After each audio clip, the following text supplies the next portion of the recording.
Chapter 2402, Sacred Magic Temple, You Couldn't Appraise It? Yan Tianxing's words piqued Shifeng's interest. Immediately, the swordsman used omniscient eyes on the crystal. In God's domain, very few things defied appraisal at the master rank. Only special items could not be appraised by a master appraiser. Generally, these special items were of extraordinary quality, and even the most inferior among them should be at the epic rank. 3 seconds, 6 seconds, 10 seconds. Even after 15 seconds had passed, omniscient eyes still hadn't fully analyzed the crystal. What is this item? At this point, even Shifeng could not help but be surprised. When appraising items using omniscient eyes, 15 seconds were more than enough to analyze an epic item. Now, however, the loading bar was still a long way from full. Finally, when a total of 22 seconds had passed, the white energy crystal's information appeared before Shifeng. Magic Key, Epic Rank, a key that can open the second floor of the sacred magic temples found in Lost Ruins. Cooldown. 1 natural day. Upon seeing the appraisal results, Shifeng was dumbfounded. Guild leader, what is it? Yan Tianxing asked curiously upon seeing Shifeng's surprised expression. A magic key. A secret key that can open the sacred magic temple's second floor. Shifeng said, a hint of excitement flashing across his eyes as he gazed at the white crystal in his hand. For a moment he even wondered if the reward for achieving an S-rank rating in the quest wasn't Alba Gray's favor, but this magic key instead. The Sacred Magic Temple? Everyone was confused at Shifeng's words.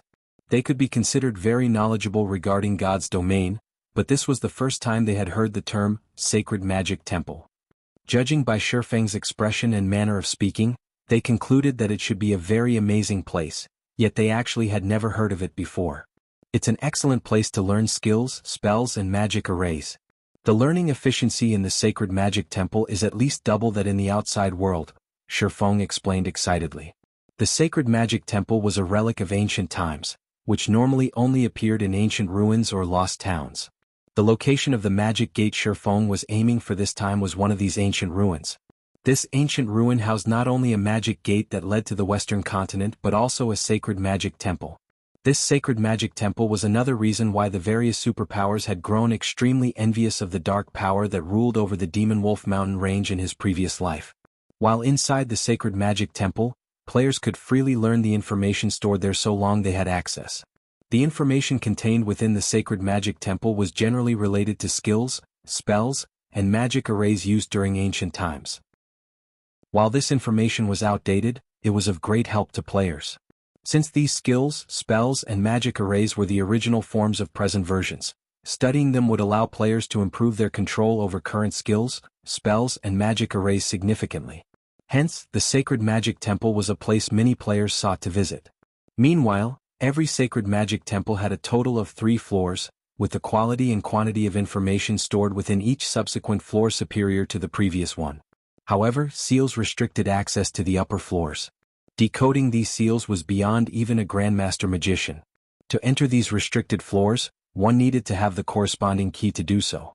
Shifeng never thought that Yulinium would actually drop such a treasure. This was simply unbelievable. Guild leader, can we learn Tier 3 spells from the Sacred Magic Temple? Blackie asked eagerly when he heard Shifeng's words. Tier 3 skills and spells were exceedingly rare. Despite grinding in the Demon Wolf Mountain range for so many days, they had yet to come across even one Tier 3 skill book or spell book. The Tier 3 skills and spells they possessed thus far were obtained through legacy skill points. If they wished to learn more, they would have to find other ways to do so. If he could freely learn as many Tier 3 spells as possible, then his strength would definitely skyrocket. Learning Tier 3 spells? Dream on, Shifeng retorted, rolling his eyes at Blackie. If it were possible to learn Tier 3 skills and spells from the Sacred Magic Temple, there wouldn't have been so many Tier 3 players in the past that had failed to learn all of the standard Tier 3 skills and spells for their class. Having identified the magic key, Shifeng had everyone search for the remains of the magic gate. At this point, everyone was mostly of the same level as the monsters roaming the Demon Wolf Mountain range's outer area, so scouring it became a lot easier. After spending just half a day exploring, they located a hidden cave below the frozen lake. After bypassing a magic trap, the team arrived before a ruin that had been abandoned ages ago. Sure enough, this place matches the information. When Shifeng saw the tightly shut silver gate and the 3-story sacred magic temple, he inwardly breathed out a sigh of relief. Due to his reincarnation, The development of the current god's domain had greatly deviated from his previous life's version. Hence, he hadn't been confident that the Demon Wolf Mountain Range's magic gate still existed in this life. Guild leader, quick look. It's the magic gate. Blackie exclaimed in excitement, pointing at the silver gate. With this, our guild will also be able to travel between the two main continents. Blackie had never imagined that they would actually find a magic gate leading to the western continent.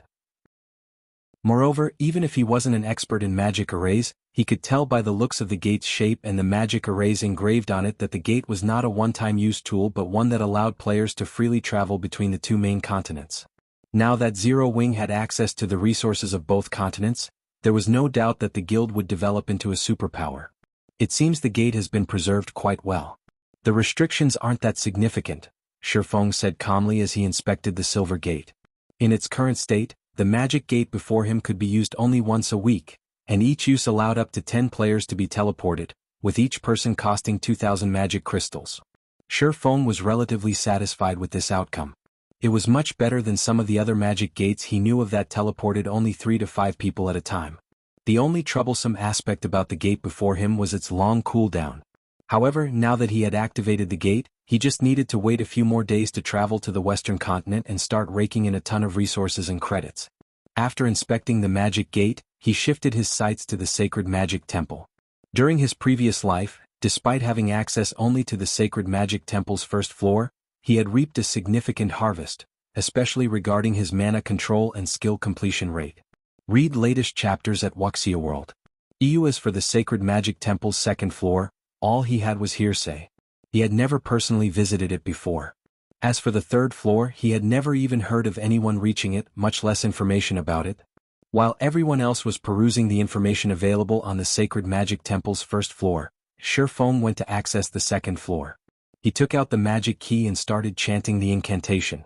The activation chant was very short, and he completed it in 4 seconds. Suddenly he felt the mana around him roil. Immediately afterward, he received a system notification. System, do you wish to enter the sacred magic temple's second floor? Chapter 2403, Reaching the Realm of Masters. Looking at the system notification, Shifeng immediately chose to enter the sacred magic temple's second floor. Immediately, a threefold magic array appeared beneath Shifeng's feet, and his body instantly turned into a streak of light that shot through the corridor heavily studded with magic arrays. When Shifeng opened his eyes again, he was standing inside a majestic hall. The hall looked grand and dazzling, with 12 statues of God supporting its ceiling. As if they were alive, these statues radiated a boundless life aura as well as a faint trace of divine might that felt as if a boulder was weighing down on Shifeng. What a powerful divine might! If a Tier 2 player were to come here, they wouldn't even be able to move. Shifeng was astonished as he looked at the statues inside the hall. Just walking was already extremely taxing for him. A Tier 2 player would most likely collapse as soon as they arrived in the hall. Subjected to the divine might here, he could feel his concentration getting depleted. Players wouldn't be able to remain in this place for long periods. Just as Shifeng was wondering why there was such a setup in the sacred magic temple's second floor, the walls around him started parting, revealing a total of 3 corridors.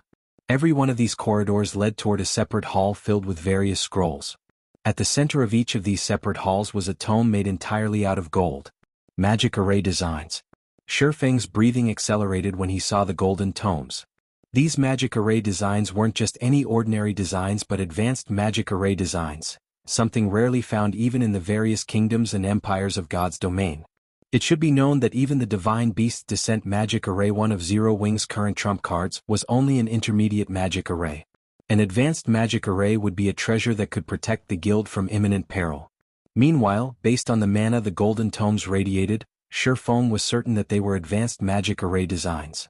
However, due to his distance from the tomes, he couldn't tell what kind of advanced magic array the designs were. For the moment Shifeng started toward one of the 3 corridors, 9 magic arrays suddenly appeared in each of them. A test? After seeing these magic arrays, Shifeng more or less understood how the sacred magic temple's second floor operated. Of the 9 magic arrays that had appeared in each corridor, each one was stronger than the one before. Moreover, the magic arrays in each corridor differed in strength. The first magic array set up in the easiest corridor was an intermediate magic array, while the more difficult corridor had an advanced magic array, and the most difficult corridor had a master magic array. Players were most likely required to decode these magic arrays in order to reach the hall at the end of each corridor. However, since just being in the hall sapped a player's concentration, Shi Feng estimated that he could remain here for only 6 or 7 hours, and this was because he possessed an advanced bloodline. An ordinary Tier 3 player would last 4 or 5 hours at best. In other words, Shi Feng had to decode the magic arrays within 7 hours.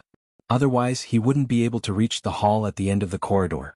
As for destroying the magic arrays, that was utterly impossible. Due to the pressure from the 12 statues, even a Tier 4 player couldn't exert sufficient strength to destroy the magic arrays protecting the corridors, much less a Tier 3 player like Shi Feng. Only Tier 5 players would be capable of such a feat. However, it would still be a long time before Tier 5 players started appearing in the game. Shi Feng couldn't rely on external tools either. The moment he entered the hall, only his epic spatial bag remained usable. The system had locked everything else. My time is limited, so I have no choice but to take the simplest path. After giving the matter some thought, Shi Feng decided to go for the corridor protected by the intermediate magic array. However, despite the easiest corridor starting with only an intermediate magic array, the first magic array itself was by no means simple. It definitely ranked above average among intermediate magic arrays. Even an ordinary intermediate magician would need a lot of time to decode it. However, for Shi Feng, who was only half a step from becoming a master magician, decoding it was a simple task. In the end, he spent only 2 minutes on the second magic array, was at least 20% more complex than the first. Shi Feng spent 3 minutes on it. The third magic array was similarly an intermediate magic array, but it ranked at the top among intermediate magic arrays. Shi Feng required nearly 5 minutes to decode it. Upon reaching the fourth magic array, he could not help but frown. The fourth is already an advanced magic array? Shi Feng was startled as he studied the advanced magic array. Although the advanced magic array before him was a very simple one, even the simplest of advanced magic arrays was a lot more complex than the strongest intermediate magic array. Meanwhile, if the fourth magic array in his path was already an advanced magic array, he did not dare imagine what kind of magic array awaited him further on. However, despite his thoughts, Shi Feng did not stop decoding the magic array and succeeded 12 minutes later. Fortunately, the fifth magic array was not as difficult as he imagined it would be. It was still an ordinary advanced magic array, only slightly more complex. He spent 15 minutes decoding this magic array. The sixth magic array reached the standard of mid-level advanced magic arrays, requiring nearly 20 minutes to decode it. The seventh magic array was an upper-level advanced magic array. At this standard, a newly minted advanced magician would need 1 or 2 hours to decode it. Shi Feng, though, spent only 30 minutes. The difficulty increased to the peak-level standard by the eighth magic array. Shi Feng found this advanced magic array a little tricky. However, after struggling for an hour, he still managed to decode it. A master magic array? When Shi Feng arrived before the ninth magic array and sensed the concentration of mana within it, he felt the urge to curse out loud. There was a qualitative difference between master magic arrays and advanced magic arrays. Not only was a master magic array far more complex, but decoding it also required multitasking. Specifically, one would have to control multiple streams of mana simultaneously. Players needed to have extraordinary control over mana to accomplish this feat. However, as only one magic array remained between him and the hall, Shi Feng still decided to give decoding the master magic array a try. The master magic array before him was very basic. Hence, it was not entirely impossible for a half-step master magician like Shi Feng to challenge it. He merely needed to control 3 separate flows of mana simultaneously. The difficult part was that he had to control each mana flow at a different speed in order to decode the magic array's 3 sections simultaneously. If he failed to do so, then the decoding process would miscarry. After taking a deep breath, Shi Feng started carefully controlling the mana flow of the 3 sections, making sure that the output was neither too strong nor too weak. This level of mana control was definitely beyond Tier 2 players. On his first attempt, the decoding process failed because the output for 2 sections was too high. His second attempt went awry, as he had lowered the output for the 2 aforementioned sections by too much. The difficulty of adjusting the output to a suitable level was many times greater than trying to thread a needle. However, after repeated attempts, Shi Feng started to grasp the appropriate way of manipulating the master magic array's mana. The method was similar to how he controlled the mana inside his mana body. In fact, as he tried to decode the master magic array, he also learned to exert greater control over the mana flow inside his mana body, thereby increasing the efficiency of his mana usage, following which, time passed by rapidly. Shifeng's spirit weakened. Contrary to expectations, however, his focus did not falter in the slightest but grew increasingly more acute. His brain activity also continuously increased. He even forgot how to control his own body, his mind treating the mana inside the Master Magic Array as his own limbs instead. Read latest chapters at Wuxia World. In the next moment, 3 streams of mana flowed across the Master Magic Array at 3 different speeds. The stream that had moved too quickly on Shifeng's last attempt was a touch slower now, while the stream that had moved too slowly had accelerated slightly. When the 3 streams of mana had filled up the final pattern in their respective sections of the magic array, all 3 actually arrived at the magic array's center at exactly the same time. I did it! Shifeng could not help shouting in excitement. The moment all 3 streams of mana came into contact with each other, the magic array before him released a dazzling light. A moment later, the sound of a system notification entered Shifeng's ears. System, congratulations. You have become a master magician. Chapter 2404, Frightening Treasury System. You have become a master magician. Rewarding the Great Magician title. The system notification repeated 3 times. However, Shifeng paid no attention to it whatsoever. Instead, he shut his eyes and focused on the mana flow of his mana body. He then unsheathed Killing Ray and executed a slash. Secret technique Lightning Flash. With just a swing of the sword, 17 sword lights crisscrossed and cut through the empty space before Shifeng, the attack creating a sonic boom that echoed down the corridor. No wonder the magician class is labeled the #1 subclass. So this is why. Shifeng was a little surprised by the effects of his technique. Magic arrays were the foundation for controlling mana. Many items could not exist without magic arrays. Hence, many players in God's domain would pick up the magician class as a subclass. This was especially true for forgers and alchemists, who would not be able to tread far on their path without the magician class. However, Shifeng had never thought that becoming a master magician would raise his control over his mana body to a whole new realm. Now, not only could he simultaneously control multiple streams of mana much more quickly, but his body also became much more agile. The power of his combat techniques also improved considerably. Although his proficiency at multitasking with mana still was not particularly high, which prevented him from fully leveraging these new advantages, he just needed time. Once he familiarized himself with this process, his utilization of it in combat would improve. Moreover, the Great Magician title increased his maximum concentration by 10% and improved his mana control by 10%, which made controlling his mana body easier. At this moment, Shifeng more or less understood why players who had become master magicians in the past were usually very powerful. Just the minor improvement toward the mana body would allow players to exhibit much greater power with their combat techniques, skills, and spells. Not to mention, a master magician could construct basic magic arrays without the assistance of materials and use these magic arrays as a tool for support or interference. The benefits of becoming a master magician were massive. Now, if he could get Aqua Rose, Violet Cloud, and the other magical class experts of Zero Wing to become master magicians within a short period, the guild's overall strength would definitely increase substantially. Thinking up to this point, Shifeng shifted his gaze to the center of the nearby hall. Now that he had decoded the last magic array, the advanced magic array design was already within his reach. So long as he could obtain it, helping Zero Wing's members get promoted to the advanced magician rank and subsequently, the master magician rank would be much easier. When Shifeng stepped into the hall, the contents of the hall entered his view. The hall was not particularly large, only the size of about 3 basketball courts. However, many magic array scrolls were displayed all over the hall. These magic array scrolls, ranging from intermediate magic arrays to advanced magic arrays, all came in complete sets. Every one of these magic arrays was of the barrier type. Shifeng was dumbfounded upon seeing this scene. Barrier-type magic arrays were things that the current powers of God's domain urgently needed, especially intermediate barrier-type magic arrays. Past level 100, monsters at the Grand Lord rank or above would be immune to the effects of basic barrier-type magic arrays. One needed intermediate barrier-type magic arrays or better to suppress them. However, intermediate barrier-type magic arrays were incredibly rare. Even Zero Wing had only a few complete sets. Inside this hall, however, there were over 100 sets of intermediate barrier-type magic arrays and as many as 12 sets of advanced barrier-type magic arrays. This was practically a treasury of magic arrays. No wonder nobody was willing to reveal any concrete information about the sacred magic temple's second floor.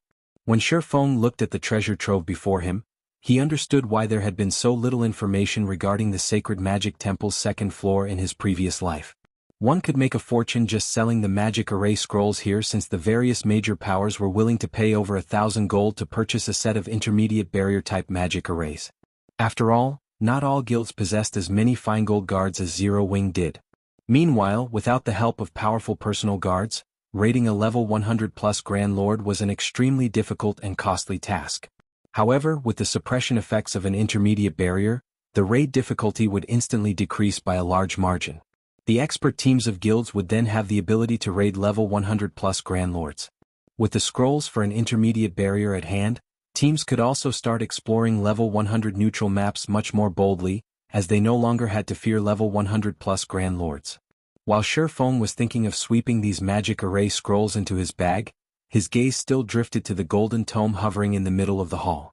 Previously, as he had been too far from the tome, he could only tell that the magic array design was of the advanced standard. Now that he was standing so close to it, he discovered that it wasn't just an ordinary advanced magic array design. Not only was the golden tome enveloped by a dense layer of mana, but it also radiated a faint trace of divine. Although the power of this divine might was negligible and would have no effect on a player's performance, it still signified that the tome was once the possession of a god. Otherwise it wouldn't have absorbed a god's aura. Following which, Shifeng walked up to the tome to inspect it. This is an ancient magic array design. Shifeng's breathing accelerated when he read the tome's statistics. 12 elemental pillars. Ancient magic advanced magic array, requires at least 12 tier 2 magical classes to cast. Places a seal on all enemies within a 200-yard radius. Effects will improve by 1 grade with every additional 12 casters added. The magic array can be cast by up to 36 casters. Required materials: 1 mana stone, 12 elemental crystals, 12 magic scrolls and 1 advanced magic scroll. Ancient magic had been lost after the Great Destruction. Although humans had researched new forms of magic after the Great Destruction, the performance of current spells and magic arrays was still greatly inferior to that of ancient spells and ancient magic arrays. This was because ancient magic was taught to humans by the gods. It was not only much more refined but also much closer to the essence of magic. Any player that successfully learned ancient magic would be much stronger than players of the same tier. Magic arrays that applied the principles of ancient magic were also much stronger than those that did not. Only very few ancient magic arrays had been passed down in God's domain. Hence, every ancient magic array was incredibly valuable, and their designs all the more so. The value of an intermediate magic array design that applied ancient magic principles could rival that of fragmented legendary items. Needless to say, advanced versions would be even more valuable. Now that such a design had appeared before Shifeng, how could he not be surprised? For a moment, Shifeng even entertained the thought of attempting the other 2 corridors and securing the magic array designs housed in the halls beyond them. Fortunately, though, his rationality prevented him from doing so. The reason for this was very simple. If even the easiest corridor required a master magician to break through, then the other 2 corridors would definitely demand an even higher standard. At least, those 2 corridors were not challenges that a newly minted master magician like himself could break through for now. He would merely waste his time trying. Read latest chapters at Wuxia World. The materials needed for the 12 elemental pillars are relatively easy to procure. Even the mana stone, which is the most troublesome material to get, is no problem for me. So long as I can mass-produce this magic array, I can definitely raise the performance of the guild's teams by a large margin. At that time, even the superpowers expert teams won't be a match for Zero Wings when it comes to raiding field bosses. Shifeng grew excited as he looked at the design in his hands. In his opinion, even the combined value of 10 fragmented legendary items could not match the value of the 12 elemental pillars design. Guild leader, we're done setting up a teleportation point here. All we need to do is set up a teleportation device in the 10 Saints Empire, and we can teleport here anytime we want, Blackie reported excitedly after contacting Shifeng. Alright. Have everyone get ready. It's time we headed home, Shifeng said, nodding, and started collecting all of the magic array scrolls inside the hall. In less than 10 minutes he had cleared out the entire hall. He then returned to White River City together with Blackie and the others. Chapter 2405. Changes to the Gravity Mountain Range. White River City, Zero Wing's residence. When Shi Feng and the others returned to the guild residence, an unusually depressing atmosphere greeted them. Now, less than 100 players stood in line to take the recruitment test to join Zero Wing. The guild members in the residence only seemed to reanimate as Shi Feng and his companions entered the guild hall. They were all excited for their guild leader's return. It's the guild leader. The guild leader is back. This is wonderful. Boss Blackie and the others have returned as well. The several hundred players in the hall ran up to Shi Feng and his team to welcome them back. When Liang Jing, who was working in the lobby, saw the group, she ran over just as elated. Guild leader, you've finally decided to come back. Liang Jing breathed a sigh of relief. I didn't know what I was going to do if you hadn't returned soon. Why does the guild suddenly seem so disheartened? What happened while we were gone? Did we not earn enough coins from leasing Stone Forest City's private houses? Shi Feng asked, curious. He had spoken with Liang Jing half a day ago about accepting coins as rent for Stone Forest City's private houses. Even in the worst-case scenario, the auction should have earned the guild around 20,000 gold, which would be more than enough to support Zero Wing for half a day. Zero Wing had other income sources after all. Even if the guild were restricted in the Dark Knight Empire, Zero Wing shouldn't have had a problem holding on for another 5 or 6 days. We still have enough coins, but we recently learned that someone discovered a special ruin in the Gravity Mountain range and within it, a homed eagle egg. Moreover, the power discovered more than one egg. This has caused an uproar on Dragonheart Island. Now, the various superpowers are rushing to the ruin to search for more horned eagle eggs. We've partnered with Phoenix Rain to take part in the hunt, Liang Jing said. Anxiously, she continued, however, War Blood and Starlink have begun to cause more trouble. They're doing all they can to hinder our progress in the ruin. We thought it best to send Fire Dance and the other recently promoted Tier 3 players to lead the guild's level 100+ experts to the Gravity Mountain range as reinforcements. Unfortunately, Starlink started to target our players in the neutral maps around Starmoon Kingdom, and we don't have anyone left to stop it. Horned eagle eggs? Liang Jing's report left Shi Feng a little confused. He had never considered that the Gravity Mountain range would be home to horned eagle eggs. He certainly hadn't heard of such a thing in his previous life. Horned eagles were one of God's domain's flying mounts. They were only intermediate common rank, but they were still flying mounts, and as long as players obtained their eggs and hatched them, they could take the horned eagle hatchling to a tamer, where it would become a true flying mount. The very idea of flying mounts had driven the various superpowers to the brink of madness, but aside from Zero Wing, the number of superpowers on the eastern continent with flying mounts could be counted on one hand. Flying mounts were the future of God's domain. Whoever had the most would have a massive advantage. It was easy to imagine the various superpowers' reactions to the news that someone had found horned eagle eggs in the Gravity Mountain range.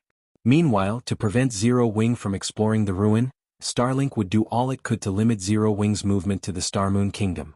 Based on what we've learned from the secret pavilion, Demon Palace has secretly sent over a dozen Tier 3 experts to the Gravity Mountain range to help Starlink and War Blood against us.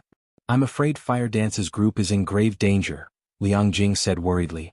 By now, some of the various superpowers experts had completed their Tier 3 promotion quests, and although Zero Wing had the most right now, it couldn't take on multiple superpowers at once. In that case, let's split up into 2 groups, Shi Feng said as he turned to Kola and the others.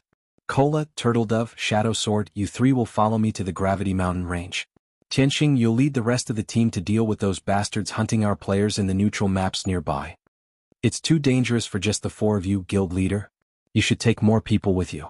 Starlink isn't the only power in the ruin. Many superpowers are heading there as we speak, Liang Jing hurriedly advised Shi Feng. Shi Feng was the guild symbol. They couldn't afford for something to happen to him, and at this point he no longer had the advantage of being the game's only Tier 3 player. Zero Wing couldn't afford to be as relaxed as it had been. Relax. No player should even dream of getting near the guild leader with the 3 of us around, Kola declared, grinning as he patted his chest. But, Liang Jing gave Kola and the other 2 a worried look. Times had changed. Kola and his team had been busy on a quest, so they had no idea how much God's domain had changed while they've been gone. Rest assured, Big Sis Jing. We've grown a lot stronger, Shadow Sword said, nodding his agreement with Kola's statement. They had not just been wasting time in the Demon Wolf Mountain range. They might not be a match for a monster like Ulunium, but they were definitely strong enough to deal with new Tier 3 players. Alright, enough chatting. Everyone, let's get to work, Shi Feng said. He could not help but shake his head and chuckle at Cola and Shadow Sword's confidence. He then turned back to Liang Jing saying, I need you to purchase elemental crystals and magic cores in bulk. I have an important use for them. If you don't have enough money, sell these intermediate magic array scrolls. I'm sure they'll fetch a high price. As he spoke, Shifeng retrieved the 100+ sets of intermediate magic array scrolls he had obtained from the sacred magic temple and handed them to Liang Jing. Although the guild had quite a few elemental crystals and magic cores in stock, it didn't have nearly enough for him to exploit the 12 elemental pillars design. When she saw the scrolls, Liang Jing was stupefied. Do you really want me to sell all of these intermediate barrier scrolls, guild leader? Liang Jing had to ask. At this stage of the game, there were very few Tier 3 players in God's domain. Most of the players in level 100 neutral maps were still at Tier 2. However, exploring level 100 neutral maps was a major challenge for Tier 2 players, especially when it came to Grand Lord ranked bosses. Unfortunately, players needed to hunt these Grand Lords to obtain better equipment. Without strong enough equipment, players would have no hope of completing their Tier 3 promotion quests. Hence, the various powers had turned to magic arrays to suppress these bosses, increasing their chances of acquiring better weapons and equipment for their Tier 2 members. Because of this, intermediate barrier scrolls were incredibly popular right now, especially when sold in complete sets. A full set of intermediate barrier scrolls could easily fetch 800 gold or more. I've obtained an advanced barrier-type magic array design, so we don't need these anymore, but don't sell too many at once. Post them for sale one by one, Shifeng said. Intermediate barriers were valuable, but they couldn't compare to the 12 elemental pillars. Furthermore, this was the best time to sell intermediate barrier scrolls. As more players reached Tier 3, these scrolls would become less valuable. Since Shifeng didn't need to keep them for his guild, selling them for materials to craft advanced magic array scrolls would only benefit Zero Wing as a whole. I understand.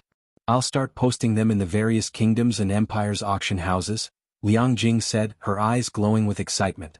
She hadn't expected Shifeng to return with such an abundant harvest. An advanced barrier-type magic array design. With such a design, Zero Wing could produce as many advanced barrier scrolls as it wanted. With an advanced barrier, a team of Tier 2 players would even have a chance of defeating a level 100+ Grand Lord ranked archaic species. Liang Jing left to carry out Shifeng's orders. Shifeng, on the other hand, hurried toward the Gravity Mountain range with Cola, Turtledove, and Shadow Sword. The Molten Canyon, located within the Gravity Mountain range's core region, was crowded with players. Most of them were from the various superpowers and top adventurer teams, and every one of these players had reached level 100 or higher. Several players wearing the Heaven's Blade adventurer team emblem fought desperately to escape the Molten Canyon. However, several hundred level 100+ experts, led by a Tier 3 player, stood between them and the canyon's exit. Leader, what should we do? They have a Tier 3 expert on their side. We've already used up all our instantaneous movement magic scrolls, a level 101 assassin from Heaven's Blade said, watching the Tier 3 Berserker King a short distance away with an anxious expression. Read latest chapters at Wuxia World. I'll hold them off while the rest of you get out of here. If you don't make it out, Blood Oath will kill the commander.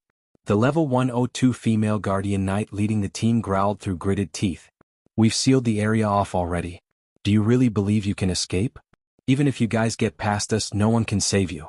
No one can stop War Blood in the Gravity Mountain range. The Tier 3 Berserker King shouted, sneering at Heaven's Blade's members.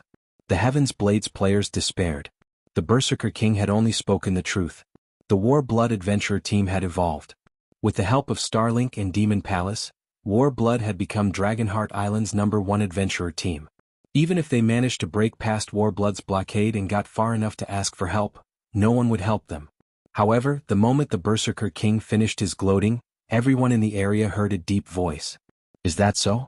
And what if Zero Wing gets involved? Chapter 2406.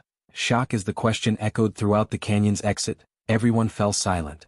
None of them had ever thought someone would willingly stand against War Blood, and they all spun toward the origin of the voice. 4 figures, 3 men and a woman, entered the canyon.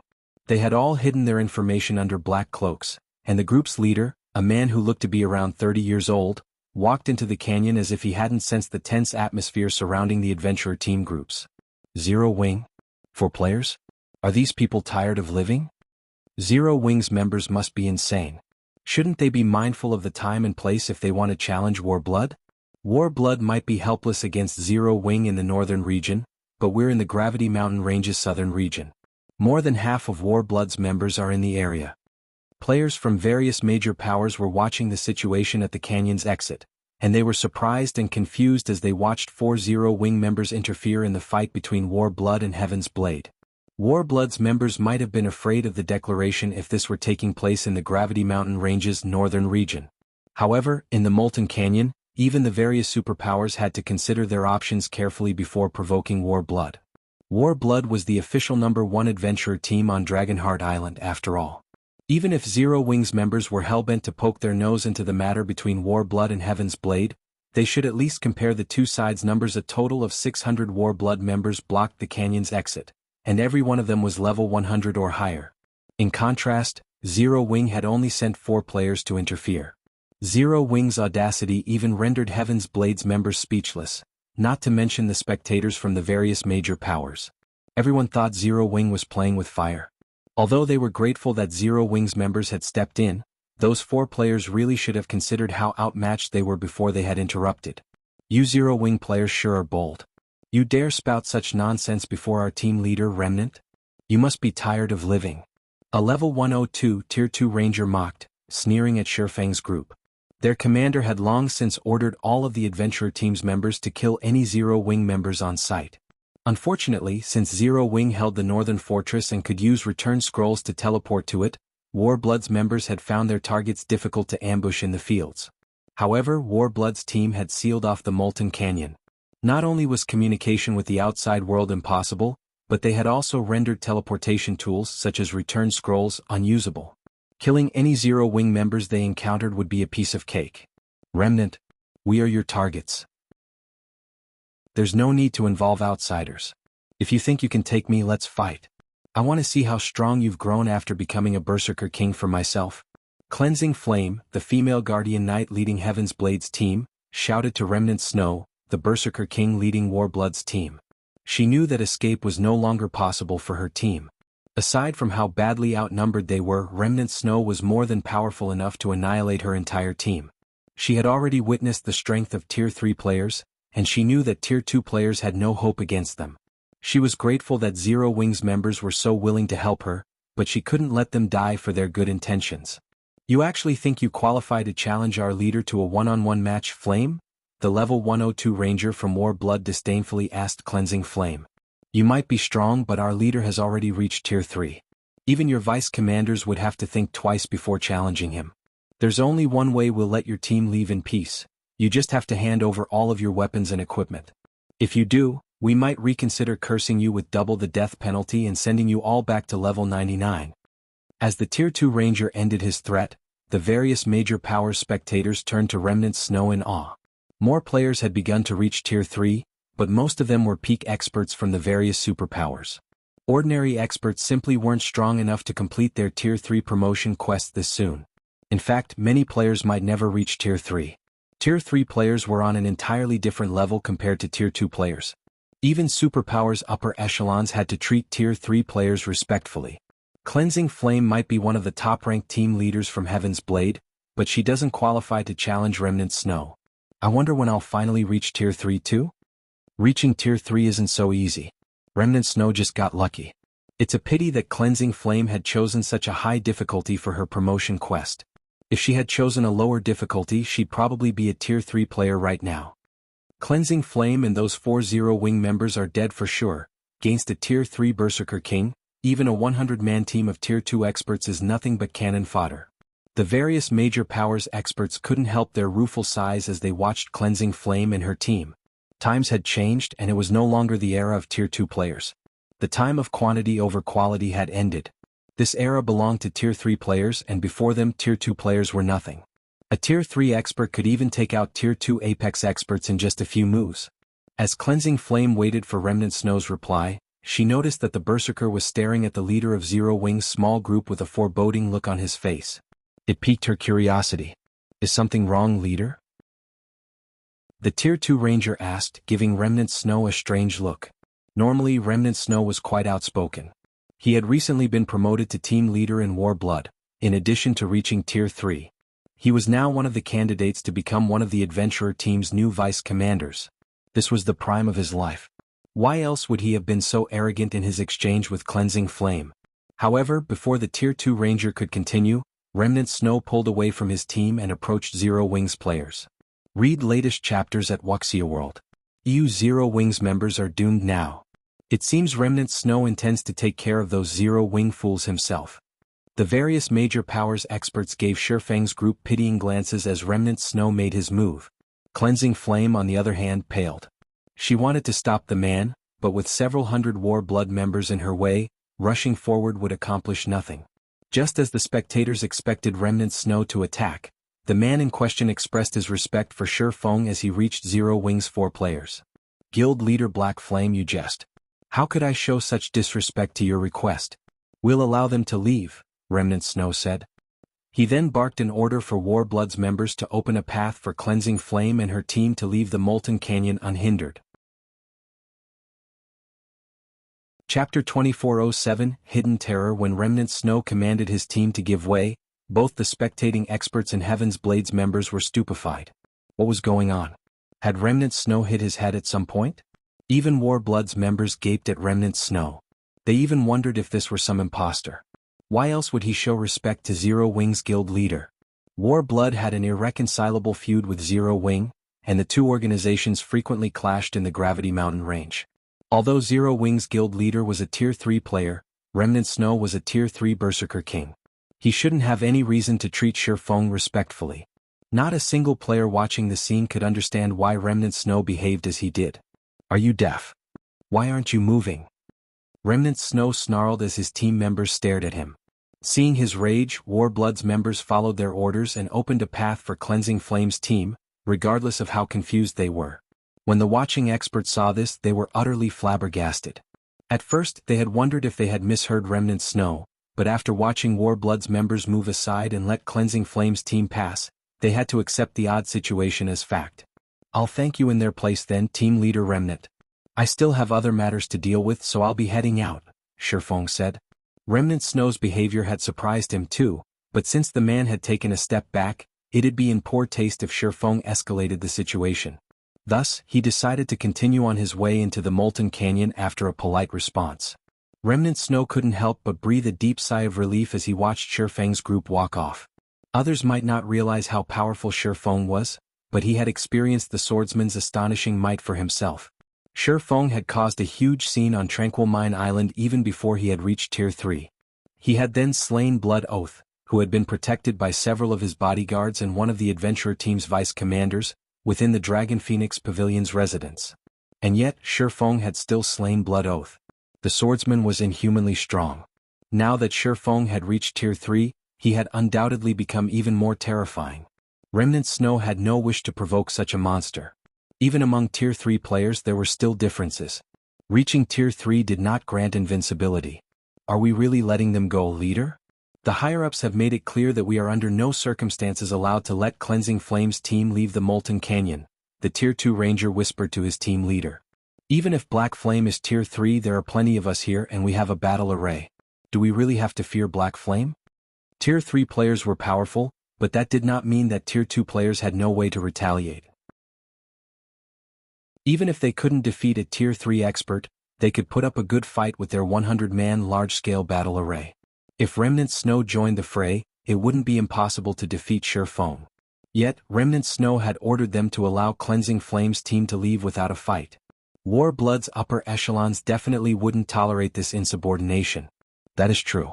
I am confident that I could hold my ground against Black Flame with the help of a battle array, but do you truly believe that he's only a Tier 3 player? Remnant Snow said as he rolled his eyes at his vice team leader. Didn't you see the 3 players behind him? Even if they are all Tier 3 players, we can buy enough time for our other Tier 3 experts and Starlink's Tier 3 experts to arrive. Winning that battle isn't necessarily impossible, the Ranger insisted. Although Tier 3 players were still rare at this stage, Warblood and Starlink had a few. Surrendering without a fight would tarnish Warblood's reputation. So what if they make it here? Remnant Snow shot back, chuckling. You're aware that I learned a special skill after I completed my Tier 3 promotion, right? With this skill, I can see through Black Cloak's concealment effects. Do you know what those players' levels and equipment standards are? How strong could they possibly be? Are they level 105 players in level 100 dark gold set equipment? The Tier 2 Ranger offhandedly mocked the notion. He knew about Remnant Snow's identification skill. That skill was the reason Warblood had ordered the Berserker King to guard the Molten Canyon's exit in the first place. With him running the show, Heaven's Blades members wouldn't be able to sneak out of the Molten Canyon with black cloaks.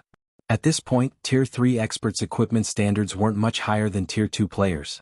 Most Tier 3 experts were still wearing level 100 epic equipment.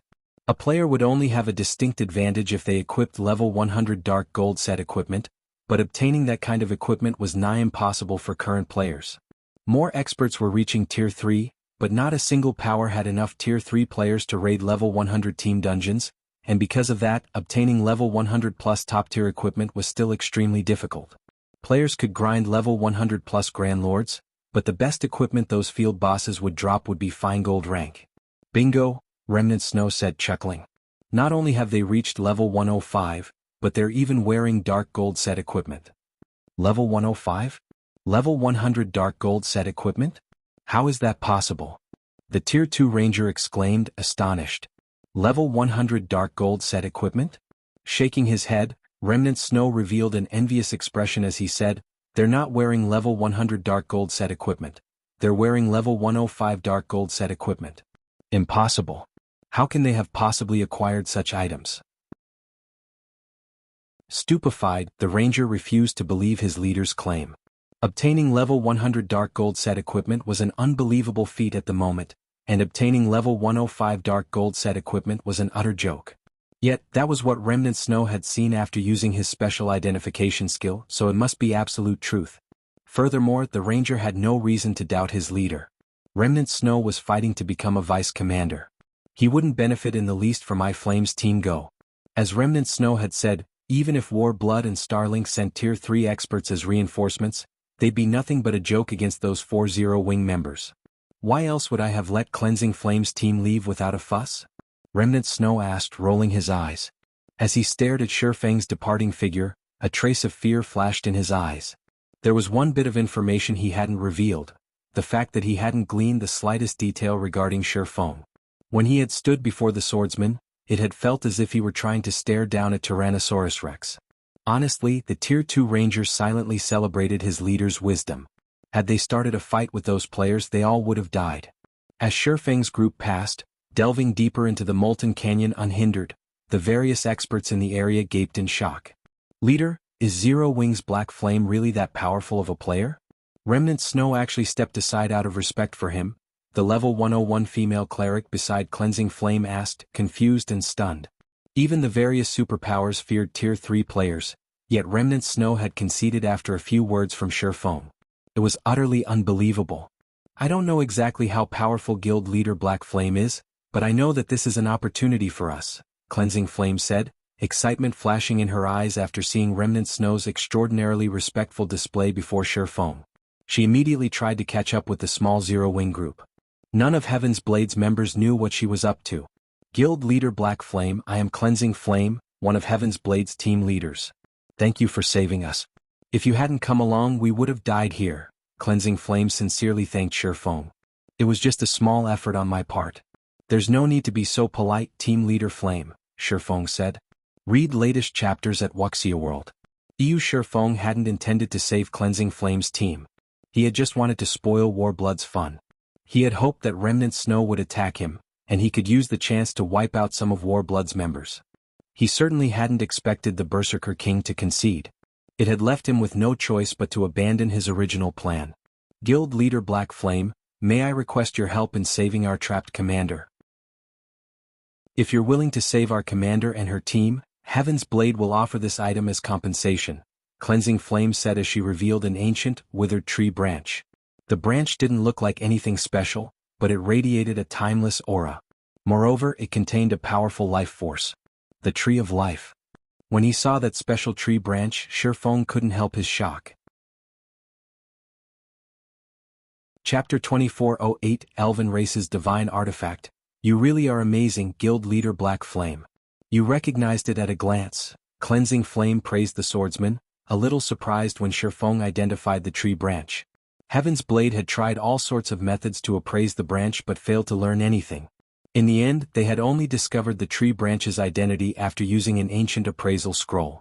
And yet, Shifeng had known what the branch was after a quick glance. It was unbelievable. Everyone in God's domain knew about the Tree of Life, the elves' divine artifact, but there was very little information available about the tree itself.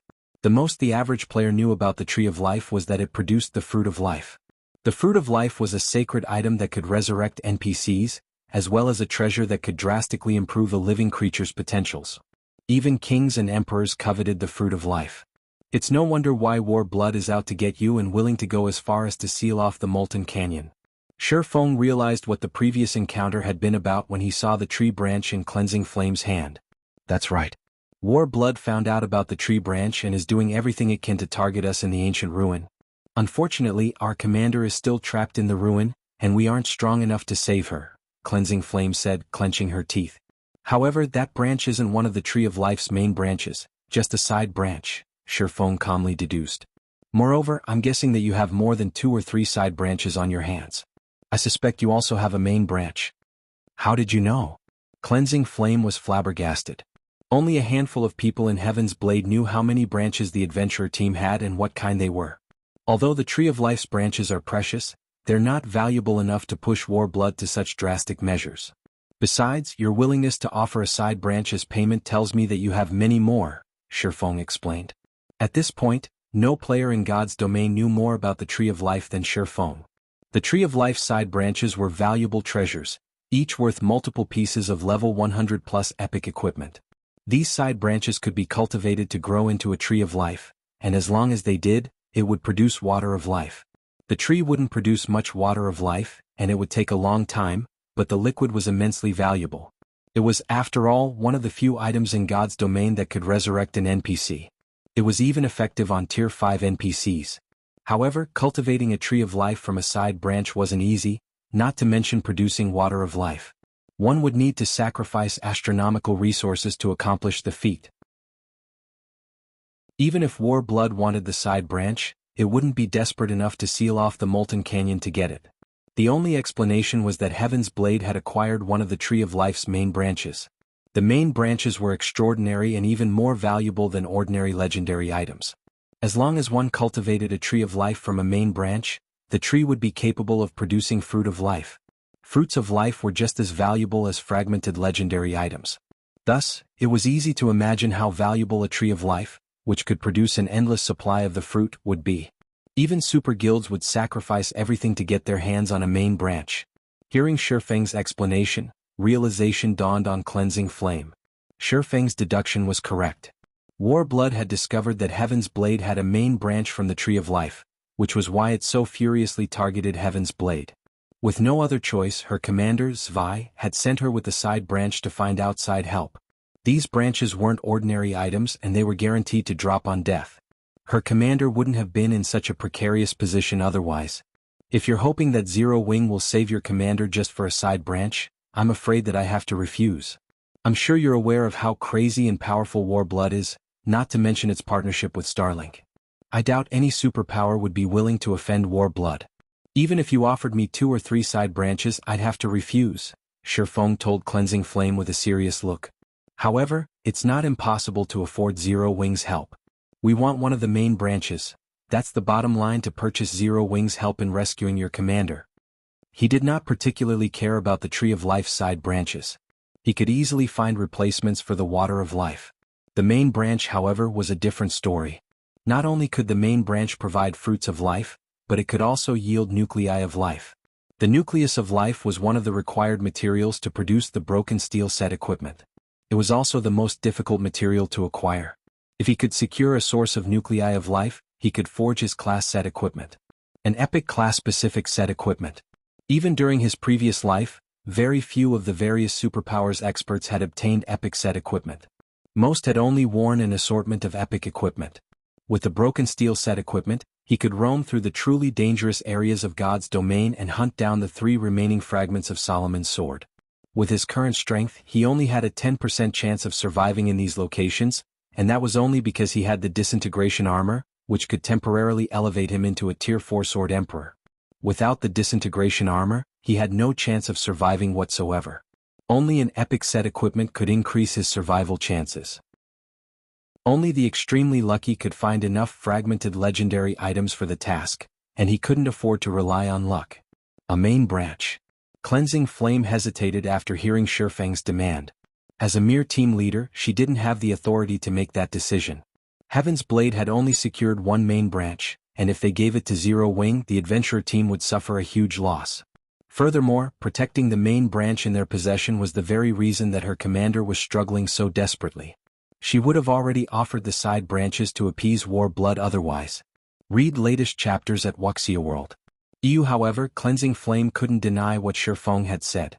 Not only was War Blood Dragonheart Island's #1 adventurer team, but it also had Starlink support. No superpower on the island would be willing to offend War Blood for a mere side branch from the Tree of Life. Guild leader Black Flame, I'm afraid I can't agree to that. I need to discuss the matter with my commander, Cleansing Flame said after giving the matter some thought. Rather than rejecting Shifeng's demand outright, she felt it was wisest to speak with her commander first. I understand, Shifeng said, not particularly surprised by Cleansing Flame's response. Cleansing Flame was only a team leader. How could someone of that rank possibly have the authority to make such an important decision? With Shifeng's agreement, Cleansing Flame logged out of God's domain to contact her commander offline. The offline messenger was the only way to communicate within Heaven's Blade now that War Blood had sealed off the Molten Canyon. Chapter 2409, Thunder Eagle Reappears Molten Ruin, Inner Corridor. A team with fewer than 50 members fended off 2 level 106 Grand Lord ranked Guardian Knights while desperately trying to retreat toward the Molten Ruin's inner corridor.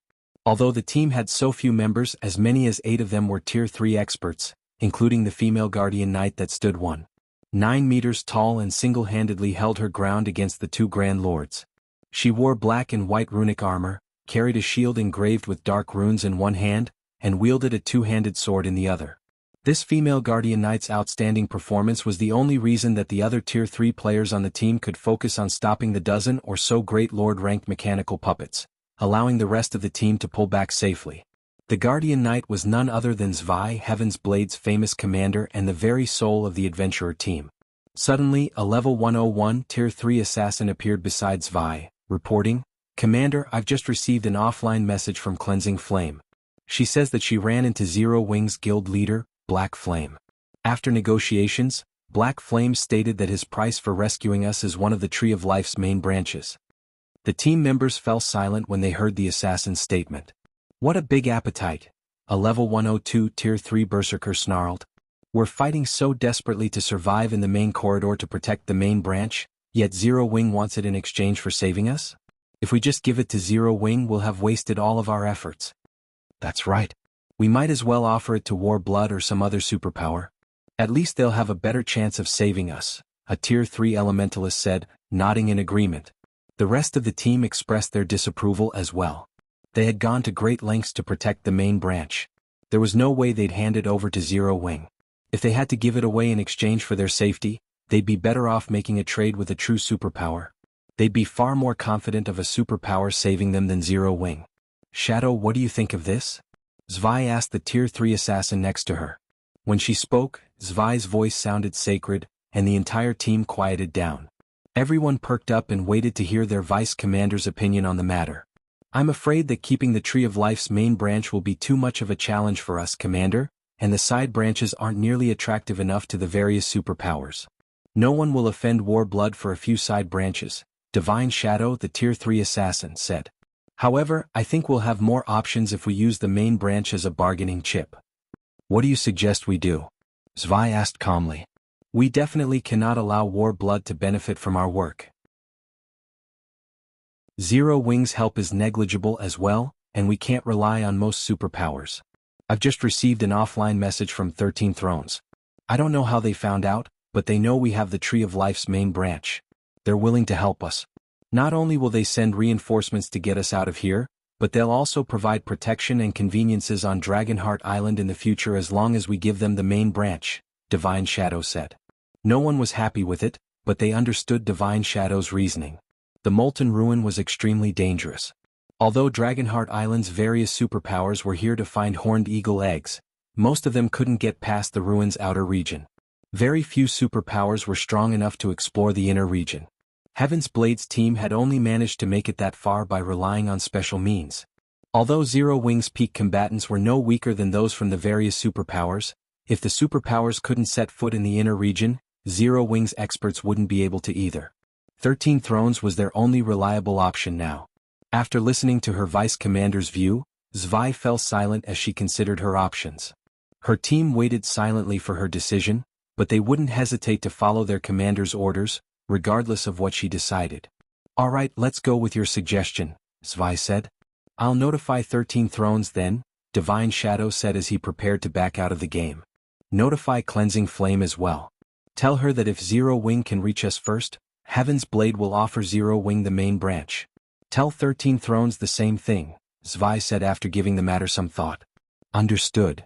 Divine Shadow nodded before disappearing from the corridor. Warblood was persistent in chasing their team in the inner corridor, and as they delved deeper into the Molten Ruin, they'd encounter more danger. Their team could only survive for a short time. They couldn't just rely on 13 Thrones' promise to save them. Moreover, Zero Wing had done the adventurer team a favor when it had saved Cleansing Flame's team. Outright refusing the guild wouldn't be wise.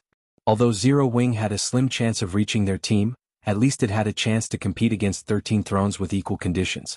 Once Divine Shadow had logged out, he notified Cleansing Flame and 13 Thrones representative of Zwei's decision. Whichever guild reached Zwei's team first would become Heaven's Blade's business partner. Meanwhile, Shifeng and his entourage rested in a dense forest within the Molten Canyon while they waited for Cleansing Flame to log back into God's domain. "Guild leader Black Flame, if you can reach our commander before 13 Thrones, she'll agree to your demands.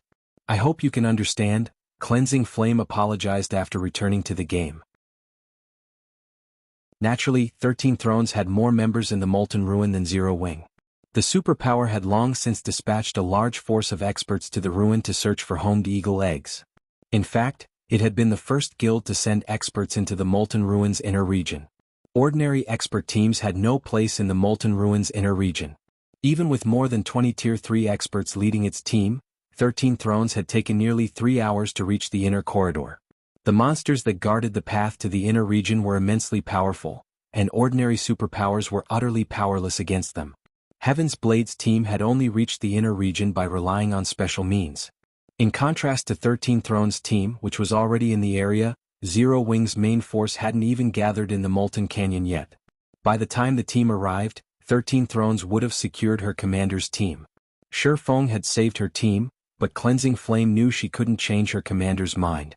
This concerned the adventurer team's survival after all. "I understand. The survival of your adventurer team comes first. Commander Zwei has made a wise decision," Shifeng said, chuckling. He knew what Heaven's Blade was trying to pull. "I just want to clarify, you're saying that if Zero Wing's members reach your commander and rescue her first, she'll hand us the Tree of Life's main branch, right?"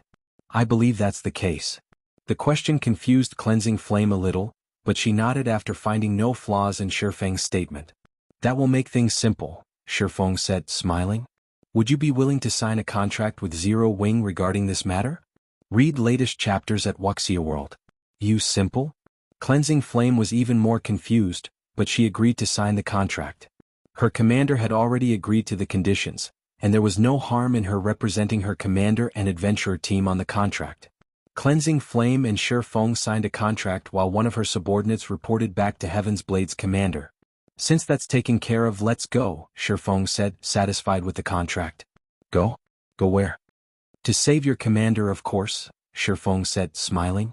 He then took out the Thunder Eagle's summoning flute and summoned the flying mount.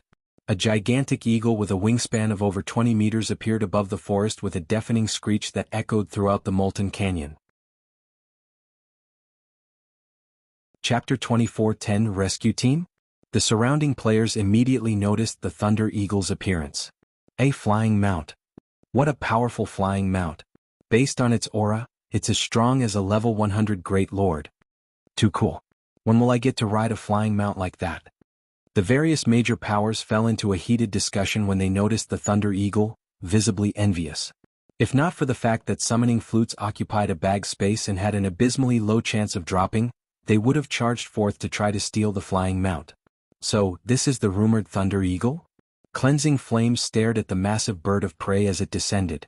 Although the various superpowers, Heaven's Blade included, were searching for homed eagle eggs in the Molten Ruin, none of them had a clear idea of what a flying mount was. They had only ever seen the creature on a video. Seeing the Thunder Eagle in person, Cleansing Flame thought it was even more majestic than a private plane. Hop on. There are too many monsters on the way. We'll get there faster by air. Shifeng invited Cleansing Flame on the Thunder Eagle's back after jumping on himself. Although the Molten Canyon was a dangerous area, players could fly if they had the means. Shifeng had only refrained from using his flying mount because of how incredibly conspicuous it was. If he had flown into the Molten Canyon, everyone would have immediately realized that Zero Wings guild leader was in the area. But he no longer cared about hiding his identity. The Tree of Life's main branch was of utmost importance, and the only way his small team would reach the Molten Ruin quickly was by flying on the Thunder Eagle. Moreover, since Warblood had sealed off the Molten Canyon, players within the canyon couldn't use their in-game communication system, which made it easier for Shifeng to hide his tracks. With Shifeng's invite, Cleansing Flame and the few surviving members of her team climbed aboard the magnificent Thunder Eagle. Once everyone was on its back, the Thunder Eagle flapped its wings and swiftly ascended several hundred meters into the air. It then flew straight toward the Molten Ruin. This flying mount is amazing, leader. If we could get a few for ourselves, our leveling speed would skyrocket. A level 101 assassin beside Cleansing Flame exclaimed as he watched the scenery pass below him. Indeed. With this movement speed and maneuverability, reaching distant level 100 plus maps would be a lot easier, Cleansing Flame agreed, nodding. As she glanced down at the level 100 plus monsters roaming the forest below, she, more or less, understood how beneficial a flying mount could be. It also explained how Zero Wing had become so powerful. If they had the help of a flying mount, they could explore and grind in a level 100 neutral map twice per day. They could spend nearly double the time grinding than if they traveled via land mounts. It was no wonder how Zero Wing had nurtured so many Tier 3 players so quickly. On the Thunder Eagle's back, the trip that should have taken them 2 hours was over in a dozen minutes or so. During that time, Cleansing Flame and her teammates had felt as if they were dreaming. It had taken them a lot of effort and plenty of sacrifice to fight their way from the Molten Ruin to the Molten Canyon's exit. Yet without enduring a single battle, they returned to the ruin. They had even recovered some of their stamina during the trip as if their earlier battles had been nothing more than a passing dream. Guild Leader Black Flame, our adventurer team has thoroughly explored the Molten Ruin's outer region, so we know the path to the inner area. We can guide you there. We also have plenty of members stationed on the path to the inner area, so they should be able to help, Cleansing Flame suggested. Shifeng had saved her team, so she owed him a big favor. Since he intended to race 13 thrones to her commander, she would help him in whatever way she could. Moreover, they'd have a greater chance of victory with more players if they stumbled across Warblood's members. I'll have to trouble you then, Shifeng said. I'll contact them now. They should be assembled by the time we reach the cavern that leads to the inner region, Cleansing Flame replied. She then instructed one of her team members to log off and notify Heaven's Blade's other members within the Molten Ruin's outer region. Cleansing Flame then directed Shifeng and his entourage to the entrance of the Molten Ruin's inner region. In the Molten Ruin, even full teams of level 100 plus experts and level 100 mysterious iron equipment risked a team wipe. The outer area was crawling with level 100 Great Lord ranked blue-eyed spiders. A team would occasionally come across level 100 Grand Lord ranked demonic flame spiders as well. These monsters were a major challenge for Tier 2 players. The blue-eyed spiders weren't a big issue, but only death awaited them if they ran into the demonic flame spiders. Fortunately, Cleansing Flame's team had long since familiarized themselves with the outer region, and they guided Shifeng's team around the Grand Lords. At most, the group dealt with a few blue-eyed spiders on the way. Shifeng's group hadn't even needed to lift a finger throughout the journey. Cleansing Flame and her team members used traps to slow the blue-eyed spiders down, which allowed the group to escape the monster's pursuit.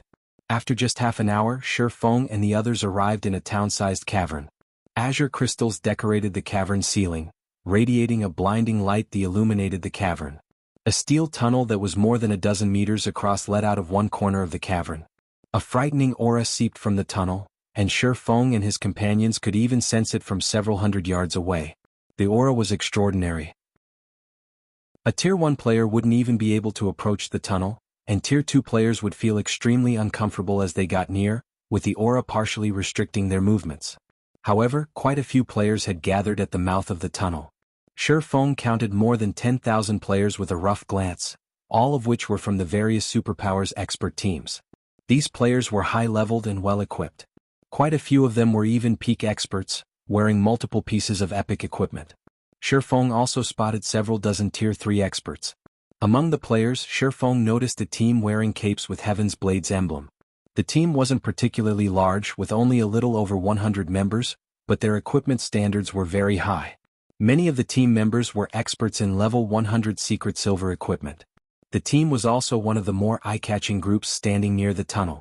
Yuluo, you guys sure got here quickly. We've rushed here as fast as we could, yet you still beat us, Cleansing Flame said to the Tier 3 female cleric leading Heaven's Blade's team in greeting. The female cleric was delicate and pretty.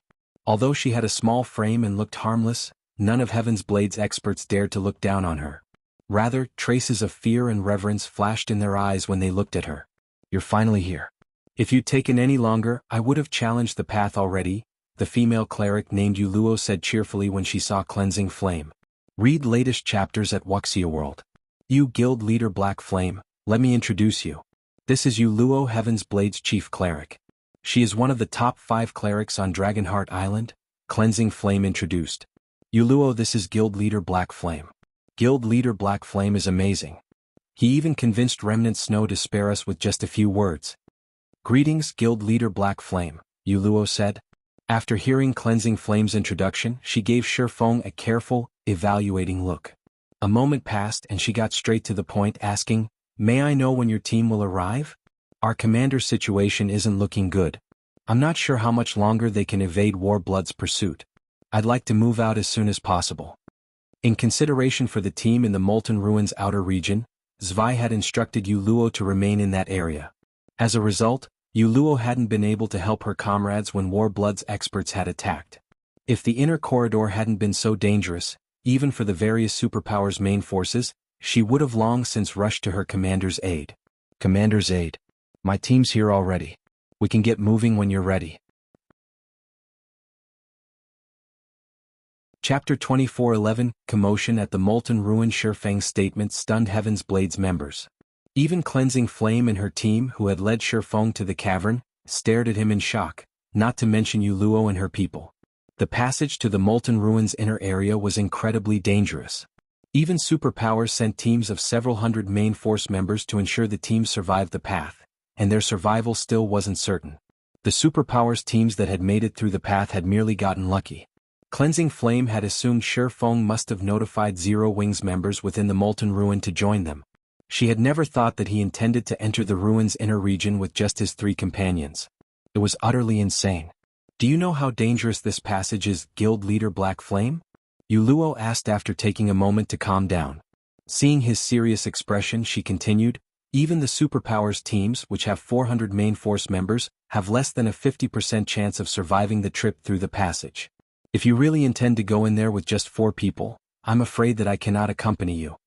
If Feng hadn't done Heaven's Blade a favor by saving Cleansing Flame, Yuluo would have likely erupted at him. Because of Warblood, her team was already in a tight spot. She had only agreed to take the risk of returning to the passage because she had heard that Zero Wings guild leader was willing to save her commander. Due to that decision, her team had suffered several dozen casualties. And now, Feng insisted that he only intended to rescue her commander with 4 players as if the Molten Ruin were his own backyard. It's a pity that team leader Yuluo isn't willing to come with us. Kola, get ready. We're heading in, Feng said, unfazed by Yuluo's response. Understood. Kola was excited to head out, and without hesitation he approached the tunnel's entrance. Helplessly, Turtledove and Shadow Sword followed after him. Heaven's Blade's members were again dumbfounded as they watched Zero Wings members. They hadn't actually thought Feng was serious about going in with just 4 players. Yuluo, you went too far. Guild leader Black Flame is only entering the inner area to save our commander, Cleansing Flame hissed. Moreover, he's only recently arrived in the Molten Ruin. He doesn't know much about the ruin yet. This disagreement didn't bode well for either side. Yuluo wanted to rescue her commander as quickly as possible, and that would be easier with more allies, especially if those allies were Tier 3 experts like Feng and his comrades. However, since Yuluo had taken her stance, Feng's group wouldn't want to work with her team. I understand what you're trying to say, but you know that reaching the inner area is impossible with 4 players. It'd be better for us to look for other options rather than waste our time trying, Yu Luo growled back as she watched Shifeng's departing figure. Sneering, she continued, I know a little about Black Flame too. He has relied on his advantage as a Tier 3 player to suppress the various superpowers, but times have changed. Not a single superpower doesn't have a Tier 3 player now, yet most of them still can't get through that tunnel. Since Black Flame is so insistent, we should let him find out how dangerous that tunnel is. Once he hits a wall, he'll realize that he has to cooperate. If we don't, and he still insists on taking the lead, we'd be lucky if Zero Wings members aren't just extra baggage. Yu Luo acknowledged that Shifeng was a powerful individual, but they were talking about venturing deeper into the Molten Ruin, which was even more dangerous than level 100 neutral maps. If Shifeng had shown up with a large number of Zero Wings main force members, there wouldn't have been an issue, but he had only arrived with 3 companions, and Yu Luo refused to let him take charge. When her commander's team had entered the inner region, War Blood hadn't sealed off the Molten Canyon yet, and she had received plenty of information about what to expect in that area. She wouldn't allow Shifeng to lead her team blindly. Alright, stay here then. I'll lead the way for them, Cleansing Flame said, sighing. Although Yu Luo had a point, she was responsible for asking Shifeng to save their commander. She couldn't abandon Zero Wing. She walked away from her fellow team leader and followed Shifeng's group to the tunnel. Cleansing Flame is too soft. How are those 4 from Zero Wing going to listen to us if we don't let them suffer a little? Yu Luo shook her head in exasperation as she watched Cleansing Flame walk off. She then turned to her 2 vice team leaders and said, Speak with the superpowers in the area.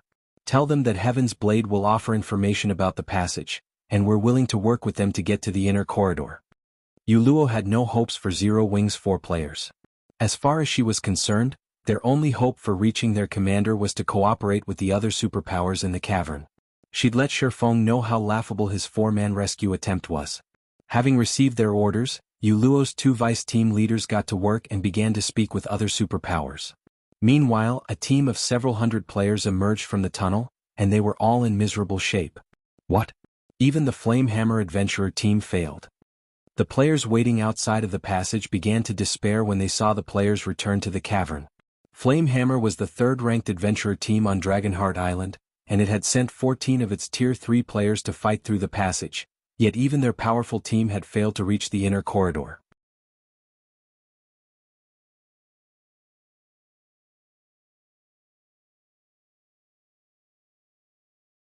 The Grand Lord was a 12-meter-tall giant, and the foot it thrust at Shifeng's party was as large as a small house. Dodging the attack would be impossible for Tier 3 players that didn't focus on agility builds. Boom. When the kick struck Shifeng's party, the very ground shook. Contrary to everyone's expectations, however, Shifeng and his companions didn't fly through the air. To the various superpowers experts' shock, the Primordial Guard's foot had stopped just before it had reached Shifeng and the others. Kola, the reason the kick had failed, remained steady in his original position.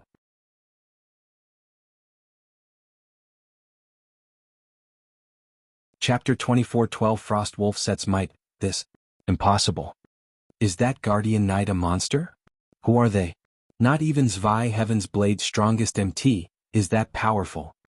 The various superpowers experts were indescribably shocked as they watched Kola stop the Primordial Guard's attack without stumbling back in the slightest.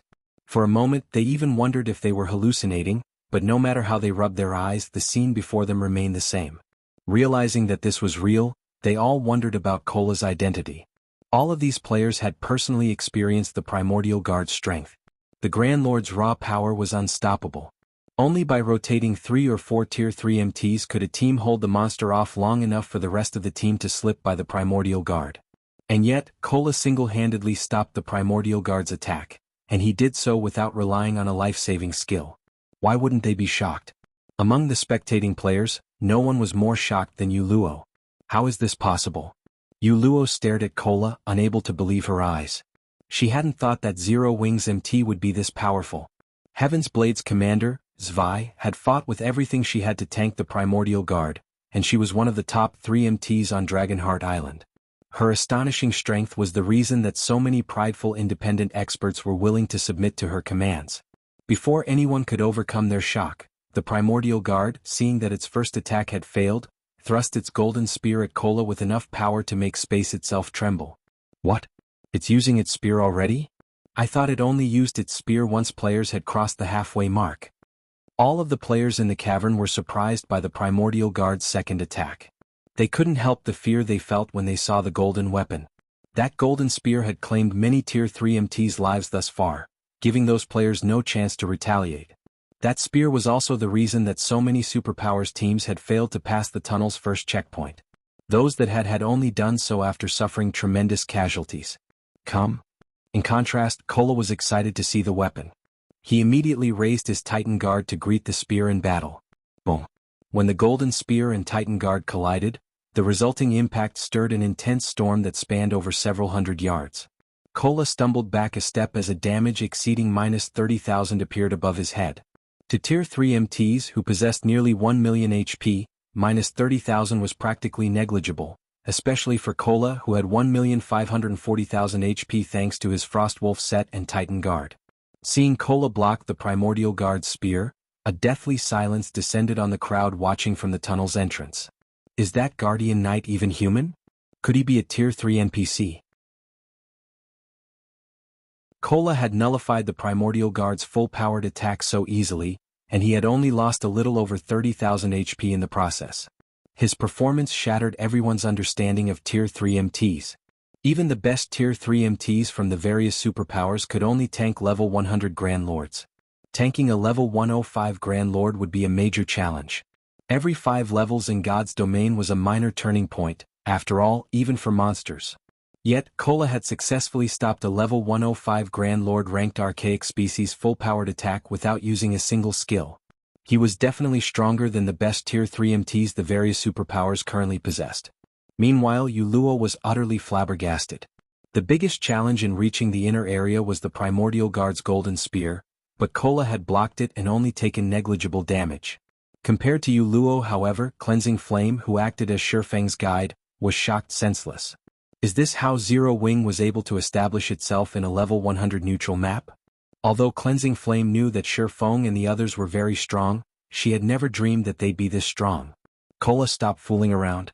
We're in a rush, Shifeng admonished, sending Kola, who was deliberately playing with the Primordial Guard to test the Frostwolf set's effects, a reproachful glance. Shifeng wasn't surprised in the slightest to see Kola stop the Primordial Guard so effortlessly. In fact, he would have been surprised if Kola hadn't stopped the Grand Lord's attacks. During Shifeng's past life, the Frostwolf set had been publicly acknowledged as a top 10 level 120 Dark Gold set equipment in God's domain. Even the various superpowers' old monsters had coveted the set. With this set, defeating a Grand Lord ranked archaic species of the same level would be child's play.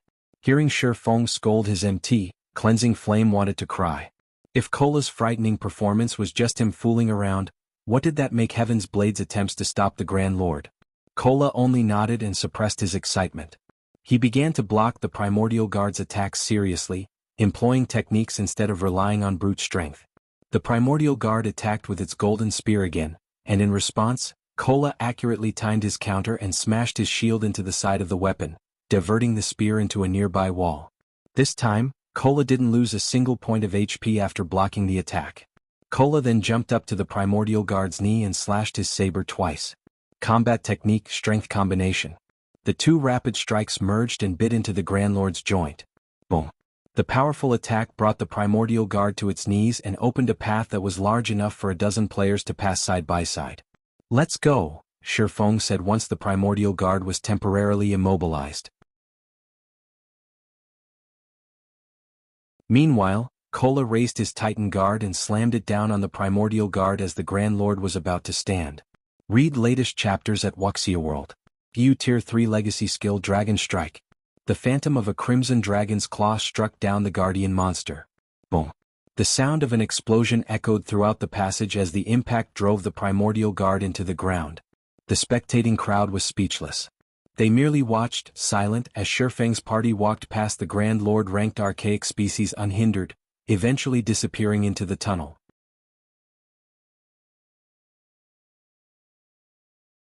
Chapter 24:13, Pray for themselves. Isn't that Guardian Knight a little too strong? Who is that guy? Where did Heaven's Blade find such a capable MT? With him in the lead, getting to the inner corridor will be at least 20% easier. As the various superpowers experts watched Shifeng's party disappear into the passage, envy welled up within them. Some even took the initiative to chat up Yuluo's team in hopes of working with Kola. In God's domain, MTs were the core of a team. With a powerful enough MT, a team would have a much higher chance of successfully raiding dungeons and exploring ruins. As long as a team could tank a monster, it could kill it. The various teams had already found quite a few horned eagle eggs in the Molten Ruin's outer region already. Needless to say, the Min's inner region would hold even greater treasure. If their teams had an amazing MT like Kola, the team's overall strength would reach a new level, and they'd definitely be able to reach the inner corridor, gaining a massive advantage. Meanwhile, Yuluo and her team stared at the tunnel in stunned silence. Yuluo's expression was particularly gloomy. She had never thought Shifeng's party would be so strong. After Kola's display, she had to re-evaluate what she thought she had known about Tier 3 MTs. They've already gone into the tunnel, leader. What should we do? A level 102 shield warrior quietly asked. They had run all the way here for the sole purpose of entering the inner corridor and rescuing their commander, and they had just missed their best opportunity to do so. Even if they worked with another superpower to get through the tunnel, they wouldn't have more than a 50% chance of success. Even if they made it to the other side, they'd suffer severe losses. The shield warrior's question made Yuluo regret her earlier decision a little. She now knew she had been too impulsive. Had she followed Shifeng's party, her team would have already cleared the first checkpoint and had a much higher chance of reaching their commander. However, all they could do now was stand on this end of the tunnel and watch. But who would have expected Kola to be so powerful? So what if they've entered the passage? I refuse to believe that we can't reach the inner corridor without them. Yuluo snarled after snapping out of her daze. Reaching the inner corridor was difficult, but it wasn't impossible. Moreover, her team also had the information her commander's team had collected. Avoiding the traps and monsters in the tunnel would be far easier for them, and they had much higher chances of success than any other superpowers team. Yuluo's statement ignited the rest of her team's fighting spirit. They, too, wanted to prove to Shifeng's party that they were capable of reaching the inner corridor without Zero Wing's help. After Yuluo had negotiated with two superpowers and prepared to enter the tunnel, another team entered the cavern. Although this team only consisted of 50 members, it drew the attention of the various superpowers experts, who stared with serious expressions. The new arrival's collective aura was just too powerful. Of the 50 players on the team, 16 had reached Tier 3. The Tier 2 players had all reached level 102 and wore level 100 secret silver and pre-level 100 epic equipment. The team members' equipment standards were off the charts. Demon Palace. They're going in too? Yuluo's expression became grim when she saw the team. By now, every player on Dragonheart Island knew about Demon Palace. Aside from super guilds, Demon Palace feared no one. Warblood's current strength was the reason the various superpowers were so afraid of the guild. Warblood only used to be Dragonheart Island's third-ranked adventurer team, but after allying with Demon Palace, it had become the island's uncontested top adventurer team. Warblood's rise had been due to the demonic Hell World Special Legacy. At Tier 2, the Special Legacy provided incredible power, but after reaching Tier 3, experts with the Legacy gained even more strength, becoming far more powerful than ordinary Tier 3 classes. After witnessing this, none of the superpowers wanted to provoke Demon Palace. Since Warblood had learned about the Tree of Life's main branch in Heaven's Blade's possession, it was likely that Demon Palace knew of it. While Yuluo was lost in thought, Demon Palace's team approached her. A robust, middle-aged man who was 2.3 meters tall stepped forward, smirking at Yuluo. "You're Heaven's Blade's Yuluo, right? I've heard that you're one of the top 5 healers on Dragonheart Island. That's certainly an impressive feat. Might I ask you to relay a message to your commander?" Evil Qilin, the middle-aged man, said, chuckling. "What do you want me to tell her?" Yuluo asked. She had a bad feeling about this. Let her know that it's not too late to surrender. But if she continues to refuse until we reach her, it will be too late, Evil Qilin said before turning and leading his team toward the tunnel. He didn't even bother to wait for a reply. As Evil Qilin's team walked away, Heaven's Blade's members fell silent. His tone had been amicable, but they had all sensed the killing intent in his words. "Leader, what should we do now that Demon Palace's members have gone in?" Zero Wing's members and team leader Flame aren't far ahead of them, the level 102 shield warrior asked from beside Yuluo. Evidently, the Demon Palace wanted to join the fray, and Evil Qilin's team wouldn't spare a single Heaven's Blade member they encountered in the inner corridor. The man's request had merely been a warning of their imminent deaths. The Demon Palace had sent 16 Tier 3 experts into the ruin's inner region, and 34 of the 50 team members were Refinement Realm or greater experts. Moreover, every member of the team possessed the Demonic Hell World Special Legacy. If Demon Palace's team ran into Sure Feng and Cleansing Flame's party, they'd be slaughtered. We can't contact Cleansing Flame to warn her. Zero Wings members can only pray for their guild leader, Yu Luo said helplessly. Log out immediately and notify the commander of the situation. As for the rest of you, get ready. We're entering the passage. With Yu Luo's command, Heaven's Blades members joined up with the two superpower teams they had partnered with and entered the tunnel. Meanwhile, Demon Palace's team effortlessly pushed through the monsters that had given the various superpowers experts headaches, arriving at the final gate leading to the inner corridor in less than 20 minutes. A magic array sealed the final gate, and players would only obtain the key to remove it by defeating the Guardian boss. Read latest chapters at Wuxia World. It looks like someone's just killed the boss, Commander, a Tier 3 ranger reported as he gestured to the steel gate enveloped in fog. The Grand Lord ranked Guardian boss lay before the gate, and a single player was busy looting the boss while 4 others rested nearby. That saves us a lot of trouble. You two, get rid of them and get me that key, Evil Qilin ordered as he glanced at the 2 Tier 3 assassins behind him. Understood. The assassins licked their lips in anticipation and entered stealth.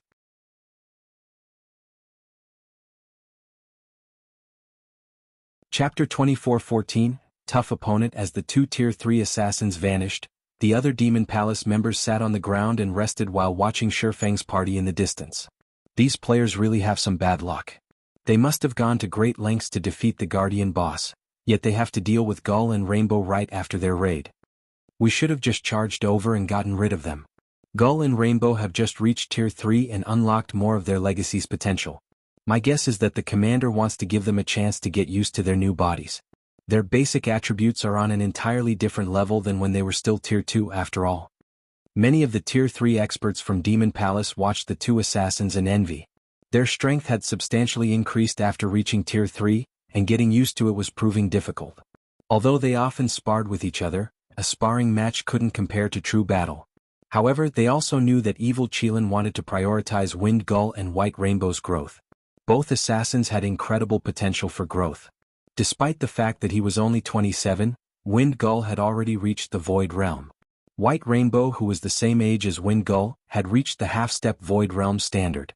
Since they had completed their Tier 3 promotion quests so soon, their future was limitless. There would be a massive difference between reaching Tier 3 now and completing the Tier 3 promotion quest in the next 2 weeks. Players would encounter completely different opportunities. This was precisely why Evil Qilin prioritized the 2 assassins. Someday they might become Domain Realm experts and true pillars of the guild. Meanwhile, Wind Gull and White Rainbow used a footwork technique that allowed them to get within 30 yards of Sure Feng and his 4 companions without the slightest sound. Rainbow, you take care of that Tier 2 female Guardian Knight. I'll distract the other 2 MTs. Once you get rid of the female Guardian Knight, we'll take our time and play with the others. But you'd better not kill the Tier 3 Berserker beside the woman, Wind Gull whispered as he watched Cleansing Flame rest. He didn't care about a Tier 2 player like Cleansing Flame, but to ensure that their training went smoothly, they'd get rid of the miscellaneous target first. Relax. How could I waste an opportunity like this? Hopefully they're not so weak that they die too quickly, White Rainbow whispered back, excitement flashing in his eyes. Opportunities to fight Tier 3 experts were extremely rare right now. Although they could spar in the battle arenas around God's domain, it was impossible to push themselves without the threat of the system's death penalty. Moreover, every player had their own combat style, and they could only rapidly improve by fighting different opponents. Let's begin, Wind Gull declared. He started to sneak toward the 2 resting Tier 3 MTs and waited for White Rainbow to make his move. White Rainbow adjusted his footwork and dashed toward Cleansing Flame like a cooling breeze. He had integrated with his environment. Not even Tier 3 players with sharp perception would detect him, let alone a Tier 2 player like Cleansing Flame. 25 yards. 20 yards. 15 yards. As White Rainbow inched closer to Cleansing Flame, he took more care with his movements. When only 10 yards remained between him and his target, the assassin unsheathed his daggers. Just as White Rainbow was about to attack, Shadow Sword, who had been relaxing with his eyes shut, opened them. Without warning, he swung his greatsword, sending an energy blade toward Cleansing Flame. It startled the exhausted Guardian Knight. Shadow Sword's energy blade was so sharp that it sliced through the air cleanly, and his execution was so fast that Cleansing Flame had no time to react. Just as she thought she was about to die, however, she heard a metallic clang beside her. The attack had revealed a hidden figure behind her, and when she saw him, she broke out in a cold sweat. Cleansing Flame had never thought that she'd fail to notice someone creeping up to her. Fortunately, Cleansing Flame was a peak expert. Reacting quickly, she leaped forward, creating some distance between her and the nefarious stranger.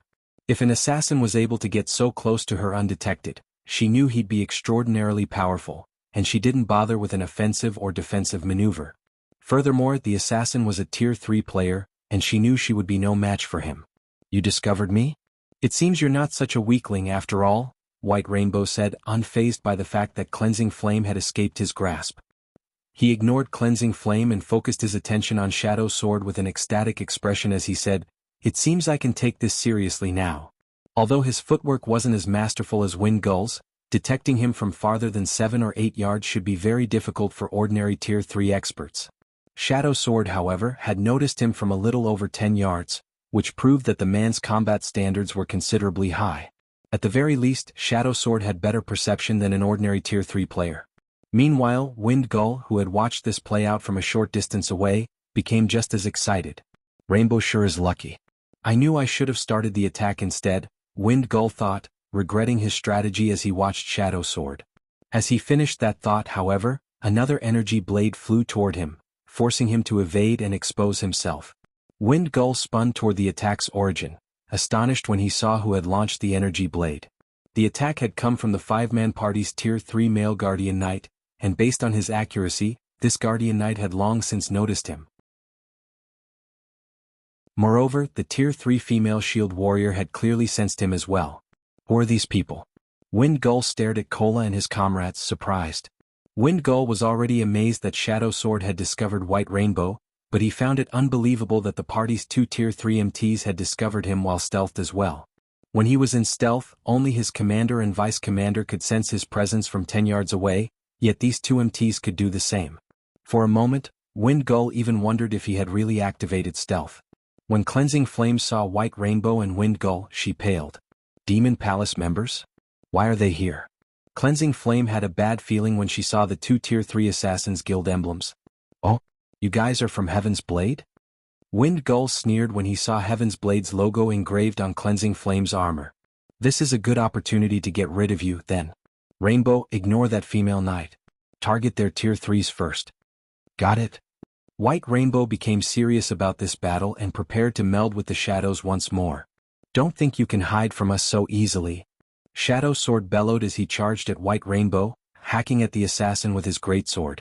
Shadow Sword's attack was simple, but White Rainbow couldn't dodge the strike due to the man's high attack speed. Realizing this, the assassin raised his daggers to block the attack. A loud, metallic clang echoed throughout the tunnel, and the impact threw White Rainbow nearly 6 yards back as he instantly lost more than 20,000 HP. When he landed, he nearly lost his footing as well. How is this possible? Seeing the Berserker throw White Rainbow with a single swing confused Wind Gull. White Gull was familiar with White Rainbow's strength.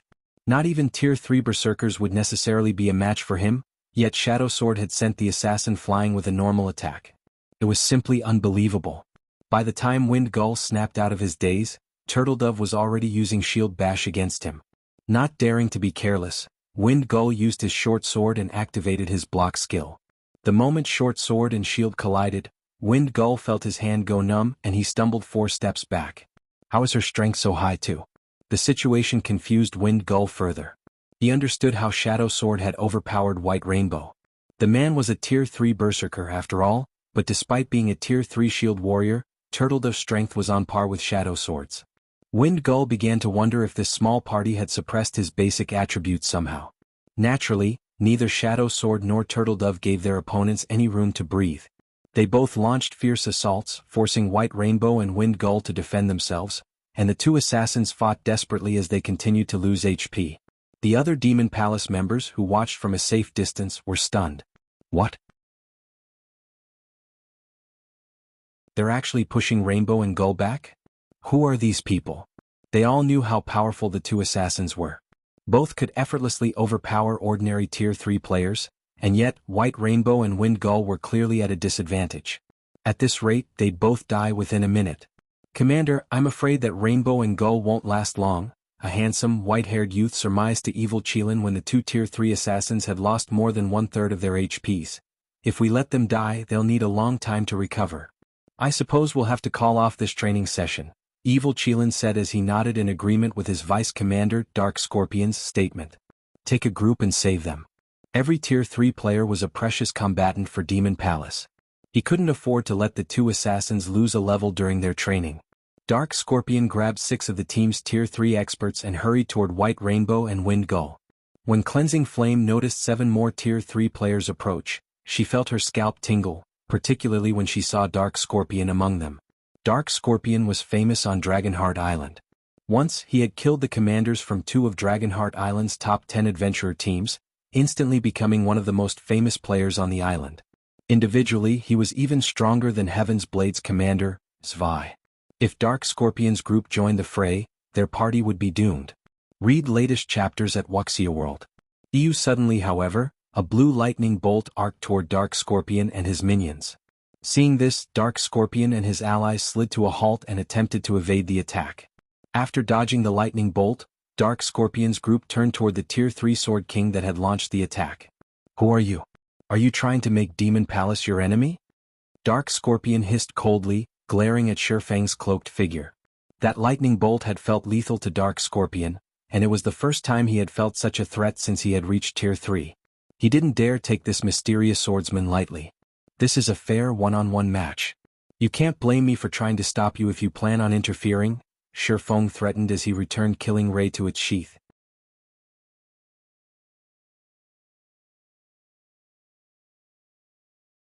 Chapter 24:15, One strike. Since Shifeng wore a black cloak to conceal his appearance, a dark shadow hid his face. Combined with the Nightwalker's cape, no player could see his features. However, Dark Scorpion and his 6 teammates couldn't help but stare at Shifeng in astonishment after hearing his threat. They even wondered if they had misheard him. Cleansing Flame, on the other hand, nearly choked when she heard Shifeng's statement. She felt he had gone too far with his latest joke. He had practically asked Demon Palace to attack, throwing oil to the fire. Every member of Demon Palace was a battle maniac that had engaged in constant conflict in the demonic hell world. Nobody dared to provoke Demon Palace on Dragonheart Island, not even experts from super guilds. "You really are something, kid. You actually dare to speak like that to our vice commander. Bold. You really are bold. This guy must think he's invincible since he's a Tier 3 player." The 6 Demon Palace members beside Dark Scorpion looked at Shifeng as if he were a fool. They had very nearly laughed at his statement. It was the funniest thing they had heard since joining God's domain. Dark Scorpion was a god of death in the Demon Palace. To get used to his Tier 3 form, he had killed over 30 Tier 3 experts after arriving on Dragonheart Island. Not even the various superpowers old monsters had escaped his grasp and ended up dying. Not even Superpower's vice guild leaders had the courage to speak so boldly to Dark Scorpion, much less Heaven's Blade's commander. "Interesting. You're the first person to stand against me since I've come to Dragonheart Island." Contrary to expectations, Dark Scorpion didn't explode in a rage. Rather, he smiled and said, "I want to see if you're so brave once we meet in battle." Weeping Seizing get him. Without hesitation, a shield warrior and a berserker charged toward Shifeng. The two were well coordinated, and their movements were far more refined than Wind Gull and White Rainbow. As Weeping Soul and Seizing Soul moved, they left numerous afterimages in their wake. The afterimages continued to crisscross, making it difficult to determine where the two players were. If a player attacked the duo and missed, they'd face a ruthless counterattack. Dread filled Cleansing Flame as she watched from afar. The 2 Tier 3 assassins had already revealed their very high combat standards, but compared to this shield warrior and berserker, they were children. Cleansing Flame knew she wouldn't be a match for either of them, even after reaching Tier 3. How does the Demon Palace have so many powerful experts? Cleansing Flame couldn't pinpoint where Weeping Soul and Seizing Soul were. She could only watch as the duo darted toward Shifeng. Once the duo was within 20 yards of Shifeng, however, the swordsman moved. A resplendent arc of lightning flew toward the berserker and shield warrior. Secret technique: lightning flash. Shifeng had merged all 17 sword lights perfectly. Weeping Soul and Seizing Soul instinctive knew that they couldn't evade the incoming lightning arch, and they both activated a Tier 3 skill to block the attack. Boom! A deafening boom echoed throughout the passage, and both Weeping Soul and Seizing Soul shot backward like bullets, their arms and weapons violently vibrating. Both players were covered in scorch marks and had lost more than half of their HPs. Seizing Soul, the Tier 3 Berserker King in particular, was an inch from death's door. A random strike would be enough to send him to his grave. The duo crashed to the ground and silence filled the passage. Demon Palace's members stared with grim expressions. Weeping Soul and Seizing Soul were veteran peak experts. Their strength ranked among the top 10 of the 50 players on their team. If they hadn't been so powerful, Dark Scorpion wouldn't have sent them to attack someone who could even threaten him. And yet, not only had Shifeng repelled the duo with one attack, but he had also devoured most of their HPs. His strength could definitely be described as horrifying. Not even Dark Scorpion could accomplish such a feat. Meanwhile, the Demon Palace members watching from a distance stared at Shifeng with dropped jaws. They had never thought the swordsman would be powerful enough to suppress two veteran peak experts. Who is this guy? He tossed two Tier 3 peak experts away with a single move. He can likely even rival 13 Thrones' Crazed Sword. Could he be 13 Thrones' Crazed Sword? Demon Palace's members were overcome with confusion and surprise as they looked at Shifeng. This was the first time since the duo had reached Tier 3 that they had seen anyone defeat Weeping Soul and Seizing Soul so thoroughly.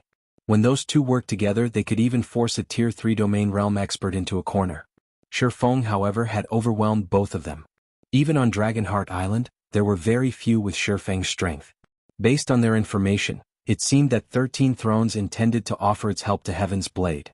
With a Sword King like Shifeng before them, they assumed he was the Super Guild's Crazed Sword. Crazed Sword, huh? Even evil Qilin knew he had to take the situation seriously. If their opponent really was 13 Thrones' Crazed Sword, they'd have to be careful. Crazed Sword wasn't just incredibly powerful. He also represented 13 Thrones. Demon Palace might be able to ignore the various super first-rate guilds on Dragonheart Island, but it could not do the same with super guilds. A confrontation with such powerful guilds wouldn't be easy for Demon Palace. It's no wonder why you're so brave. With this kind of strength, you are certainly capable of ranking among the top 20 on Dragonheart Island, but I don't care if you're 13 Thrones' Crazed Sword or not. No matter what, I will interfere. Dark Scorpion snarled as he watched Wind Gull and White Rainbow's HPs fall to a critical low. He immediately removed the two great swords from his back and brandished them at Shifeng. Dark Scorpion's two great swords radiated a dismal glow as they absorbed mana from his surroundings. The weapons also exerted a weak force on all players in the vicinity, pulling them towards the blades. The Vice Commander is finally making a move. With his strength as a Tier 3 demonic fighter, not even 13 Thrones' Crazed Sword is his match. When Dark Scorpion appeared above Shifeng like a phantom, merging his great swords into one gigantic blade, his comrades' eyes glowed with excitement. Dark Scorpion's great swords were the Nether Blades, an epic weapon set, and that move was his trademark. Dark Scorpion had used the move to severely injure a Grand Lord of the same level. If players received this attack, only death awaited them. Moreover, the attack was impossible to dodge since it covered an AoE of 15 by 50 yards. Not even a Domain Realm expert could evade his attack. Die. Looking down at Shifeng, Dark Scorpion swung the gigantic blade. In response, Shifeng unsheathed Killing Ray and countered the descending weapon with a light slash. Although Shifeng's counterattack seemed gentle, everyone saw space split around the weapon. A lightning bolt then toward the gigantic blade among the gloomy blue flames, and a pitch-black tear followed it. Lightning slash. Against the brilliant lightning bolt, Dark Scorpion's merged weapons were as flimsy as paper, and Shifeng's counter-strike sundered the gigantic blade in half as it passed through the weapon. Before anyone could react, Dark Scorpion's blade began to disintegrate, and a fine cut and scorch marks appeared on his body. Like a puppet with cut strings, Dark Scorpion, who still hung in the air, tumbled gracelessly to the ground, an item appearing beside his corpse. He died. Read latest chapters at Wuxia World. The Vice Commander's dead? Impossible. Demon Palace's members panicked, unable to pull their astonished gazes away from Dark Scorpion's corpse. They couldn't believe that someone had killed him with a single hit. Everyone turned toward Shifeng, overwhelmed by fear and curiosity. Suddenly, evil Qilin realized something. With a grim expression, he turned to Shifeng and asked, "Sword King Black Flame,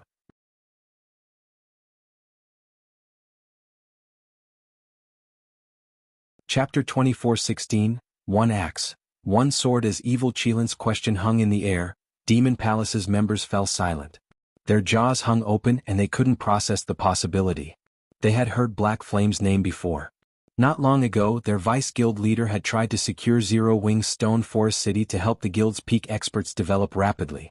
Naturally, as members of Demon Palace's main force, they had heard about the situation. However, they had never thought that Black Flame would be this strong. Black Flame's ability to instant-kill Dark Scorpion, the vice-commander of Demon Palace's main force, was unbelievable. Even Evil Qilin could hardly believe the notion, but he had earnestly researched the swordsman and studied his battle videos. The lightning bolt that had killed Dark Scorpion was one of Black Flame's trademark moves, Lightning Slash, and had claimed many experts' lives. Although he hadn't thought it important before, Evil Qilin had heard that Zero Wing was one of the powers trying to rescue Heaven's Blade's commander.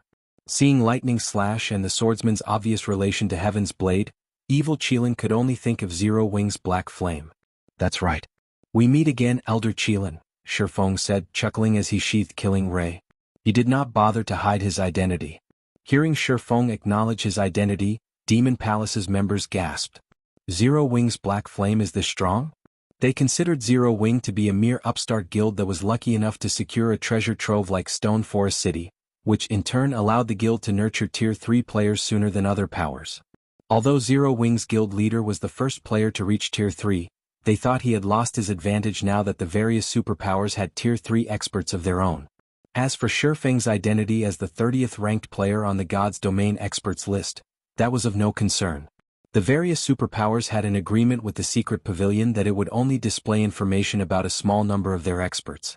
No one wanted to reveal all of their cards. If not for this agreement, the various superpowers would have ganged up on the secret pavilion and removed it from the virtual gaming world. To put it simply, the God's Domain experts list wasn't a reliable way to determine an expert's strength. And yet, Shifeng had instant-killed Dark Scorpion, who ranked among the top 30 on Dragonheart Island. The situation destroyed everything they thought they knew about Shifeng. This swordsman was clearly powerful enough to rank among the top 10 experts on Dragonheart Island. With such strength, they couldn't afford to take him lightly.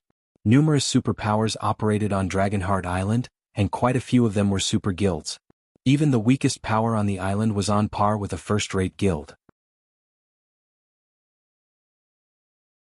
Dragonheart Island was a hub for peak experts, and not a single individual who could rank among the island's top 10 experts should be underestimated. Of course, that did not mean that Demon Palace feared Shifeng. Evil Qilin could also rank among the top 10 experts on Dragonheart Island. If it came down to an actual fight, Shifeng's victory wasn't guaranteed. Furthermore, they had far more Tier 3 experts than Shifeng's little group of 5. Guild leader Black Flame, my subordinates behaved rashly. May I request that you spare them? Then we can go our separate ways, Evil Qilin asked as he gestured to Wind Gull and White Rainbow. Hearing the request, Cleansing Flame breathed a sigh of relief. If Evil Qilin wanted a fight, the outcome wouldn't be in their favor. Even if Zero Wing's members were far stronger than expected, Demon Palace still had 15 combat-ready Tier 3 players on its team. Moreover, team battles weren't like one-on-one fights. Evil Qilin had 2 Tier 3 healers with him, whereas they didn't have a single healer, and would have to rely on potions and items with healing skills. I've already said that this is a fair one-on-one match. I don't care if they acted rashly or not. If they want to leave, all they have to do is die once. Shifeng refused, chuckling. As he did, a chilling atmosphere enveloped the area. Are you so unwilling to give the matter a little consideration on behalf of this old man, guild leader Black Flame? Evil Qilin's question was laced with killing intent, and he watched Shifeng with narrowed eyes. Shifeng was stronger than he had expected, and Evil Qilin had to admit that the swordsman qualified to be treated as an equal. But that was all. At most, Shifeng was only his equal. Do you think you can just come and go as you wish? You think too highly of yourself, Elder Qilin, Shifeng responded, unfazed by the other man's hostility. I'll repeat myself. I won't just sit by and watch you interfere. Good. Very good. I see you're willing to fight, guild leader Black Flame. Evil Qilin's expression darkened. Suddenly, he radiated dense mana as if the demon god had just arrived. Evil Qilin was a much stronger demonic fighter than Dark Scorpion. Commander, we shouldn't waste words on him. If we don't teach him a lesson, he'll think that he can provoke Demon Palace with impunity just because he's strong enough to rank among the top 10 experts on Dragonheart Island. A tall, beautiful woman, another demonic fighter, hissed coldly. The rest of the team's Tier 3 players nodded in agreement. Shifeng was simply too arrogant. Aside from super guilds, no power on Dragonheart Island dared to disrespect Demon Palace. Shifeng was clearly tired of living by refusing to show evil Qilin the respect he deserved. Since you insist, show me your moves, guild leader Black Flame. Evil Qilin then pulled the two-handed war axe from his back. The weapon was nearly as long as Evil Qilin was tall, and when he held it in his grip, emerald flames ignited on the axe's blade, radiating an intense heat. The flames were so hot that space around the war axe blurred. A legacy weapon? Shifeng was a little surprised to see how perfectly Evil Qilin integrated his strength with the Crimson Axe. Legacy weapons were very rare and usually stronger than ordinary epic weapons. Aqua Rose's Sea Dragon Staff was one such example. Although Evil Qilin's axe wasn't as powerful as Aqua Rose's Legacy Staff, it should still be a top-tier epic weapon. Combined with his special legacy, Evil Qilin's strength could likely rival that of a Grand Lord of the same level. Evil Qilin then transformed into a blazing meteor as he charged at Shifeng. The older man was even faster than Tier 3 assassins. Before anyone could react, Evil Qilin was within 10 yards of Shifeng, leaving a blazing trail behind him. So strong. Is he really just a Tier 3 player? Cleansing Flame could not help but gasp when she saw the attack. Evil Qilin's aura was even more intense than her commander's. She couldn't even muster the courage to resist him as his aura washed over her. Once he had reached Shifeng, Evil Qilin raised his axe and swung. The weapon transformed into 7 flame serpents, assaulting Shifeng from multiple directions. Bronze combat technique, Flame Serpent. As if the 7 flame serpents were alive, they each traveled along a unique trajectory. They contained enough strength that space around them trembled. It was no exaggeration to say that every one of these flame serpents rivaled Dark Scorpion's prior full-powered blow. Even Demon Palace's Tier 3 experts were surprised, not to mention Cleansing Flame. None of them had realized how powerful their commander truly was. However, Shifeng did not panic as the 7 flame serpents flew toward him. Rather, he leisurely unsheathed the abyssal blade and killing array, casually swinging the weapons. Immediately, a galaxy of stars manifested around him. Swords orbit. The sounds of one explosion after another echoed throughout the passage. In the end, Shifeng used Swords Orbit to strike down all 7 flame serpents. Not only hadn't the flame serpents reached Shifeng, but the resulting impacts had forced Evil Qilin to stumble half a step backward. Since you've finished your attack, it's my turn. Seizing the moment after Evil Qilin's attack, Shifeng executed Lightning Flash. Unlike earlier, he now executed the technique with both of his swords, so he could focus more of his strength into the attack than his speed. Read latest chapters at Wuxia World. EU-17 swords lights flashed toward Evil Qilin, transforming into arcs of lightning. Evil Qilin's heart skipped a beat as he stood against the attack. He could sense that every arch of lightning was more powerful than his flame serpents. He gripped his axe tightly and swung it in a horizontal arc, activating his Tier 3 legacy skill, Demonic Gale. A pitch-black storm formed before him, clashing with the blue lightning. Boom. When the two collided, Evil Qilin's storm dissipated instantly. Although he had done his best to evade and deflect Shifeng's attack, one of the lightning strikes had brushed past his shoulder, leaving a scorch mark and taking 1/4 of his HP. The difference between their strengths was clear.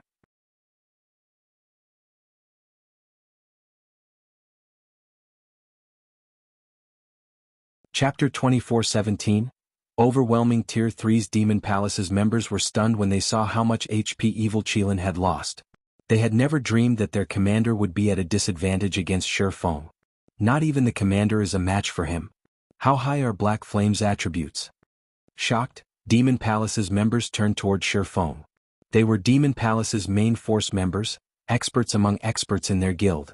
Even the weakest of them had reached the peak of the refinement realm. They could all recognize the difference between two fighting players' strength. In terms of combat standards, Evil Qilin and Shifeng were matched. Both were domain realm experts. Their physical control was exceptional, and they could make the best judgments based on their surroundings. Their combat standards were nearly impossible to beat. However, Shifeng was considerably faster and had much higher strength than Evil Qilin. Despite sharing the same standard of skills and combat techniques, the combat power those two had displayed thus far was on completely different levels. The difference between their reaction speed was glaringly noticeable, which was precisely the reason that evil Qilin had failed to dodge all of Shifeng's lightning arcs.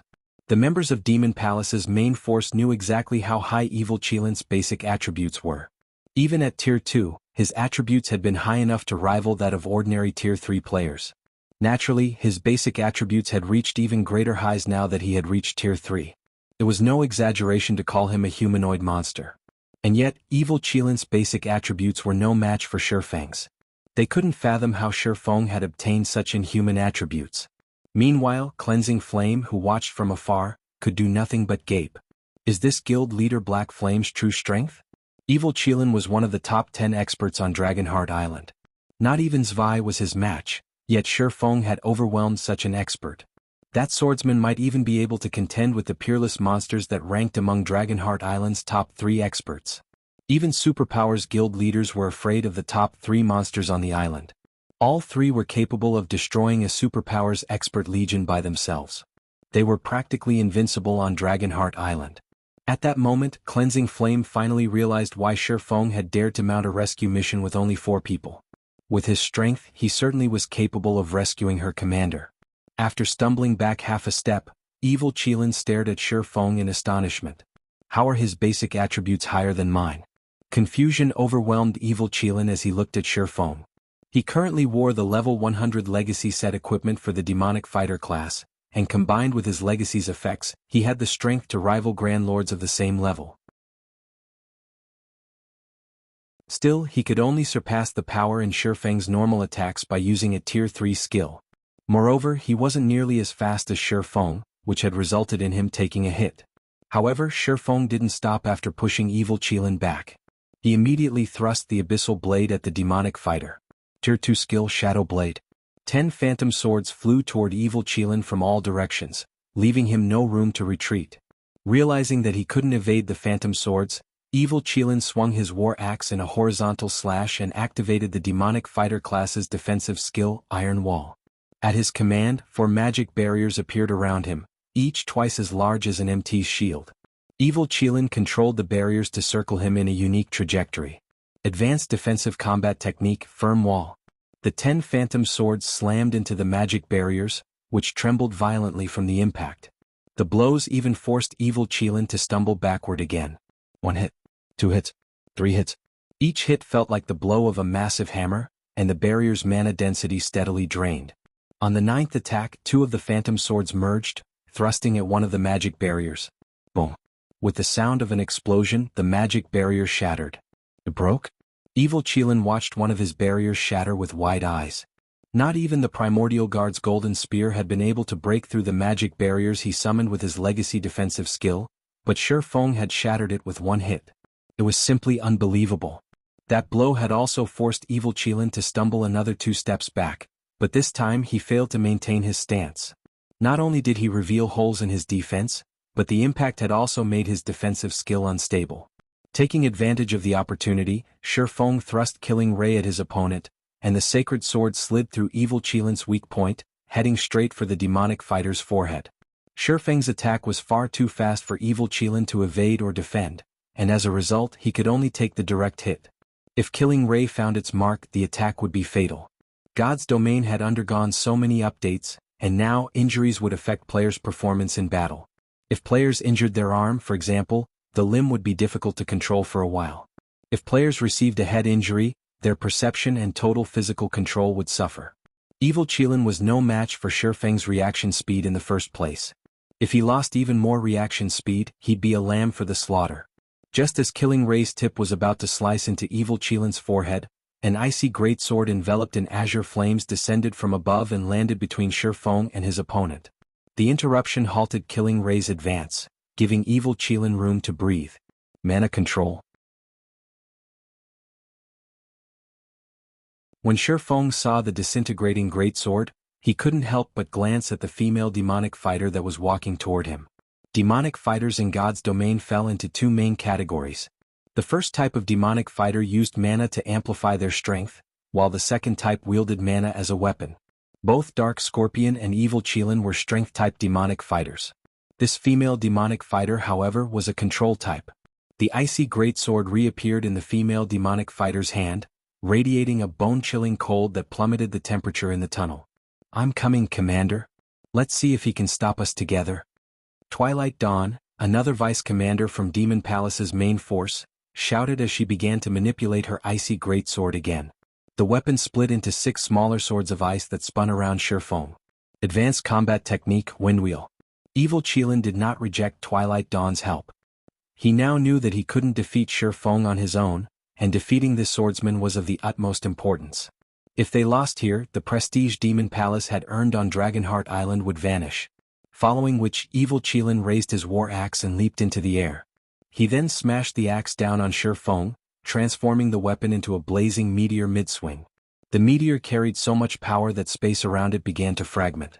Tier 3 Legacy Skill, Falling Strike.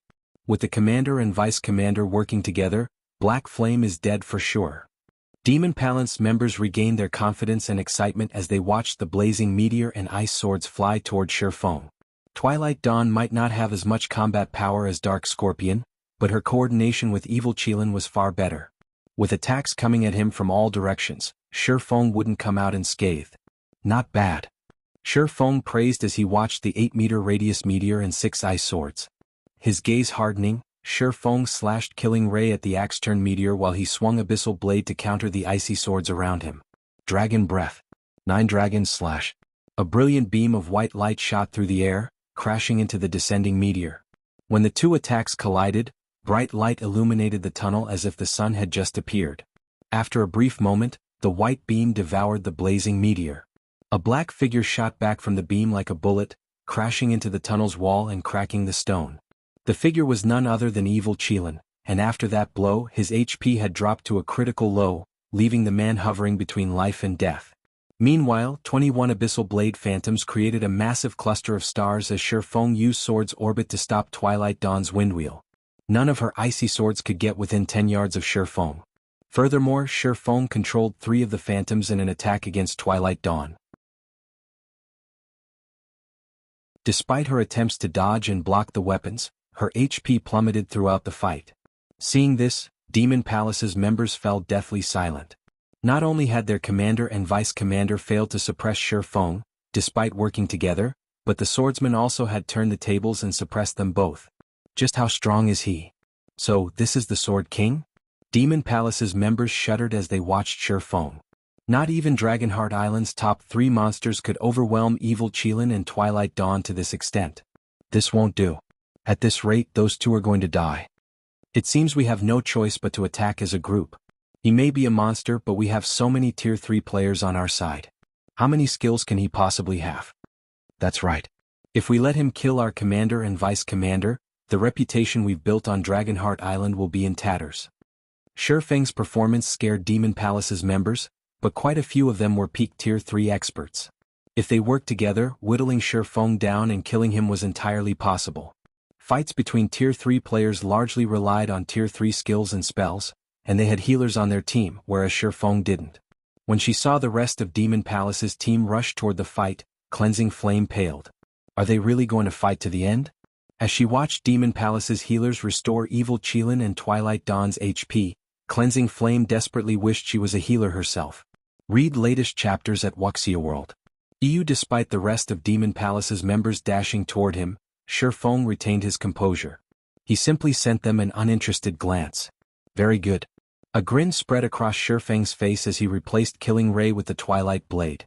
It seems that you think I'll be a pushover if you can outnumber me. Shifeng then activated Twilight's Shadow and Twilight of the Gods. Shifeng suddenly split into 8 physical copies, and they all quietly watched Demon Palace's members. Let's begin the 3rd round then.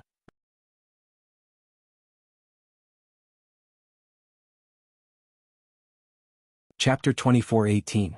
Soloing a team. Demon Palace's members froze, shocked when they saw Shifeng split into 8 clones of himself. I'm impossible. This can't be real. That's right. This must be a trick. These doppelgangers must be fake. The Demon Palace members felt stifled as they stared at Shifeng's doppelgangers. One of him had already been more than enough to suppress Evil Qilin and Twilight Dawn. Seeing 8 copies of the swordsman was enough to push them to the brink of madness. Demon Palace's members couldn't believe their eyes. They only had 15 Tier 3 players left standing, and 2 of them were tied up with 0 Wings members. That left them with only 13 Tier 3 players. Against 8 monsters like Shi Feng, they wouldn't even have a chance with 30 Tier 3 players, much less 13. Don't let him mislead you. Twilight Dawn shouted at her team members. He may have split into 8, but his doppelganger's basic attributes can't be as high as his normal bodies. Besides, he's controlling all 8 doppelgangers by himself. Their combat standards will be limited, and we have healers on our side. We can outlast him. Twilight Dawn could sense that the doppelgangers were physical, and the development had dealt a massive mental blow. However, she could also sense that the doppelgangers' auras were weaker than Shi Feng's normal aura, which proved that their basic attributes weren't as high. At the end of the day, Shi Feng was still human. Controlling all 8 clones perfectly was impossible. Even as a domain realm expert, at most, he should be able to control 3 doppelgangers at the Void Realm standard. He'd be fortunate if he could get the remaining doppelgangers to the Refinement Realm. On average, Shi Feng's 8 clones could fight at the Flowing Water Realm standard and only the initial stages.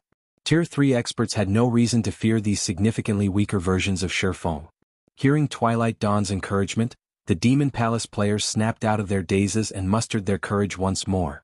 They had been so shocked to see Shi Feng's 8 clones that they had forgotten that players weren't like NPCs. No player could perfectly control so many doppelgangers. Is that so? Shi Feng chuckled when he heard Twilight Dawn's deduction, and all 8 of him charged at Demon Palace's members. They were experts among experts, and as such, Demon Palace's members didn't panic, despite facing the doppelganger's sudden assault. They retaliated with everything they had, with the Tier 3 melee players rushing to meet the doppelgangers in battle while the Tier 2 MTs formed a defensive line to protect their healers and long-range players. Meanwhile, Twilight Dawn went all out against the doppelganger before her.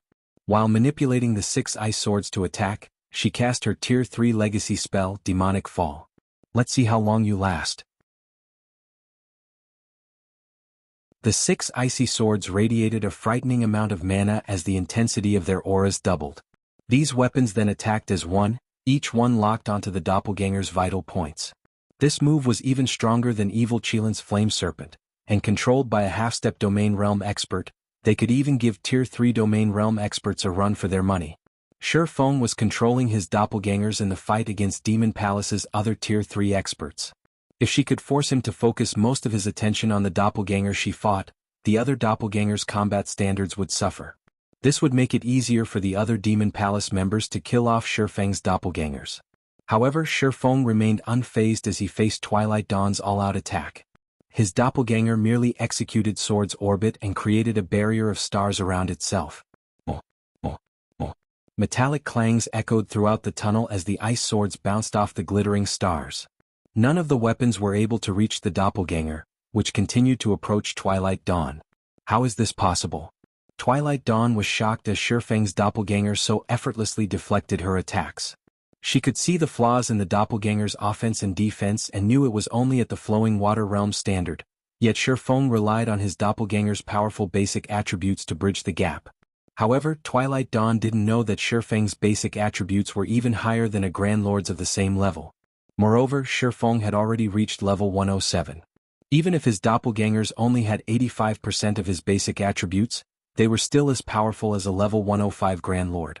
While Twilight Dawn tried to fight through her shock, Demon Palace's Tier 3 experts were at a complete disadvantage against Shi Feng's doppelgangers, and they continued to lose HP. Many of them couldn't even hold their ground, and the doppelgangers sent them flying with a single hit. If not for the rear-line healer's diligent healing, they would have long since fallen. Even Evil Qilin, who had just recovered to full HP, failed to secure an advantage against the doppelganger he fought. Of course, that doppelganger was also the strongest of Shi Feng's clones, with combat standards to rival veteran peak experts. For a time, Shi Feng's 8 clones thoroughly suppressed Demon Palace's 40-plus experts, repeatedly pushing them back and away from Wind Gull's and White Rainbow's fights. Is he even human? Twilight Dawn began to panic as Shi Feng suppressed her team all by himself. Their team was the main force of Demon Palace's 3rd trump card Legion. Almost no one was strong enough to threaten them. And yet, Shi Feng single-handedly pushed their team to the brink of annihilation. Surviving was enough of a problem right now, let alone saving their 2 assassins. This was an utter nightmare. Everyone hold on for a little longer. Black Flame's doppelgangers can't last that long. Once the doppelgangers are gone, his time will be up. Evil Qilin shouted, seeing his teammates lose their confidence. Shifeng's performance had exceeded his expectations, but doppelganger skills typically had a short duration. Once Shifeng lost his doppelgangers, ending his life would be easy. I'm afraid that you don't have that luxury. Shifeng quipped, activating his disintegration armor's disintegration field. Suddenly, Demon Palace's members felt an indescribably powerful pressure, and their basic attributes and physiques rapidly began to weaken. The Tier 2 players' attributes in particular fell by 30%. Now, even ordinary level 100 Tier 2 experts would be a match for them. Demon Palace's Tier 3 experts didn't fare much better. Both their basic attributes and physiques fell by 20%, causing their combat power to plummet. Because of the disintegration field, the gap between Shifeng's doppelgangers and Demon Palace's members widened even further. Now, even Evil Qilin slid back as he fought Shifeng's doppelganger. He was no longer a match for the clone head-on. The other Tier 3 experts from Demon Palace couldn't even put up a fight. Shifeng's doppelgangers sent them flying with every swing of their swords, forcing them to reveal weaknesses for the doppelgangers to exploit. The Tier 3 healers couldn't keep up with the doppelgangers' damage. Read latest chapters at Wuxia World. After 5 seconds, one of the Tier 3 peak experts fell. Another followed a few seconds later. This battle was no longer a fight. It was a slaughter. In the 20 seconds after Shifeng had activated Disintegration Field, 5 of the 13 Tier 3 players from Demon Palace had died. The remaining Demon Palace members were terrified. At this rate, Shifeng would eliminate them all in less than a minute. Retreat. Everyone retreat. Evil Qilin shouted, gritting his teeth. He couldn't continue watching Shifeng massacre his team.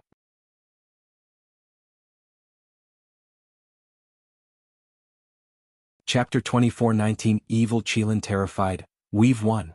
Hearing Evil Qilin's order to retreat, Cleansing Flame's jaw hit the floor. When Demon Palace had first arrived on Dragonheart Island, it had caused a huge sensation, and many of the superpowers had quickly learned to fear it. Of all the feats Demon Palace had accomplished on the island, the most amazing was its achievement of elevating War Blood to the #1 adventurer team on Dragonheart Island. Meanwhile, Evil Qilin's team had beaten the various superpowers' main forces into submission, ensuring that no one dared to oppose his guild. Aside from a few super guilds' main forces, not a soul on Dragonheart Island could contend with Evil Qilin's team. When Cleansing Flame had learned that Demon Palace had sent Evil Qilin's team to hunt down her commander, she had nearly fallen to despair.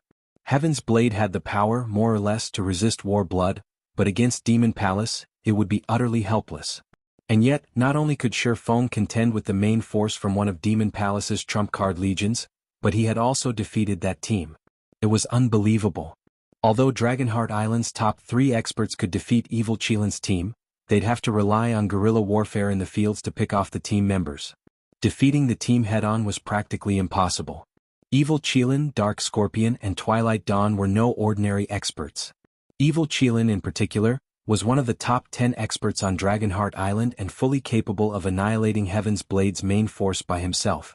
Meanwhile, Demon Palace's members felt bitter about their commander's order to flee. Normally, they were the ones that terrified their opponents, but Shifeng had single-handedly forced them to run with their tails tucked between their legs.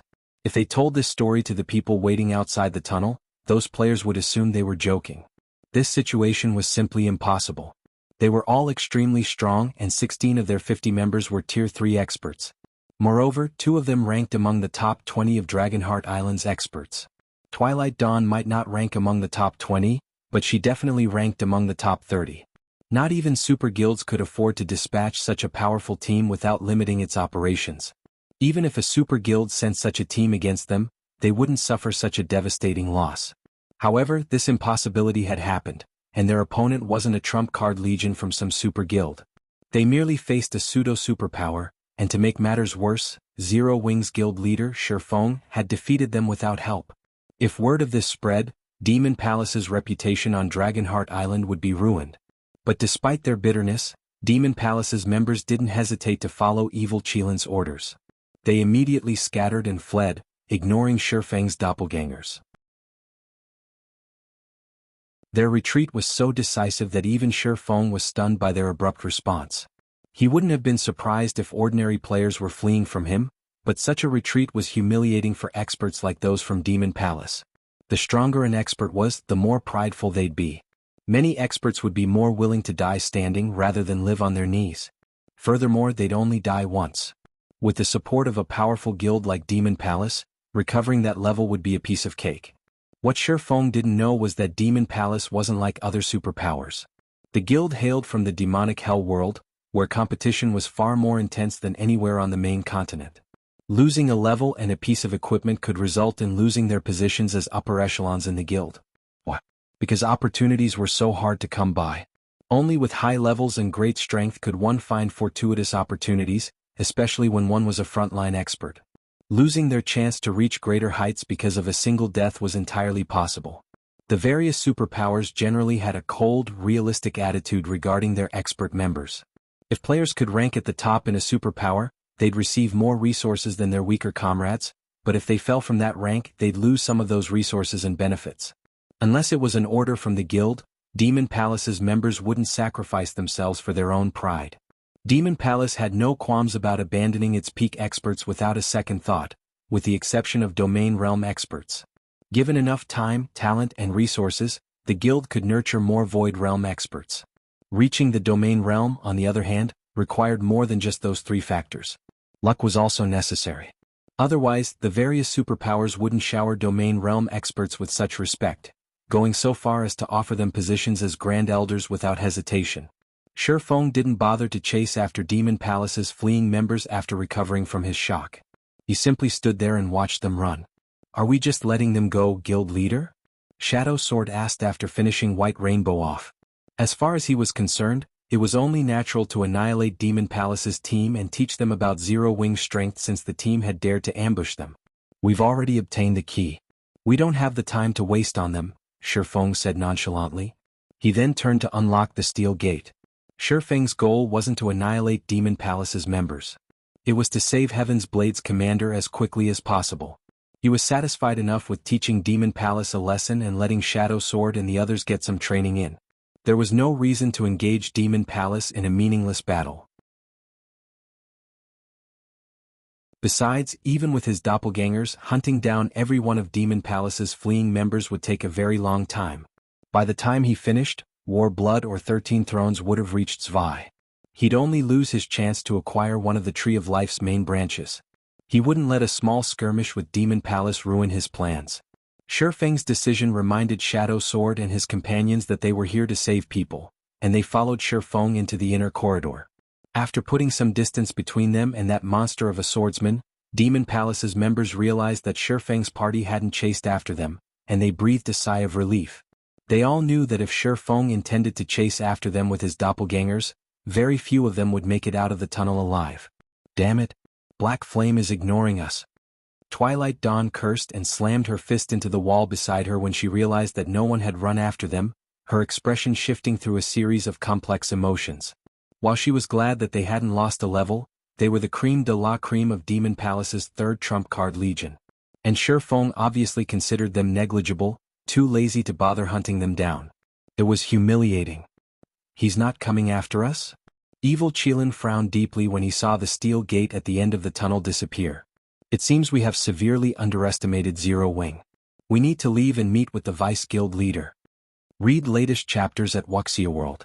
If Shifeng had continued after them, he would have at most acknowledged that Shifeng was very strong, but since the swordsman ignored them, he couldn't help the terror he felt. Since the very beginning, Shifeng hadn't considered them equals. He didn't even consider them a threat to Zero Wing. Thus, it didn't matter if they escaped or died. Neither outcome would affect Shifeng's guild. As for the idea that Shifeng had let them go out of respect, that was a joke.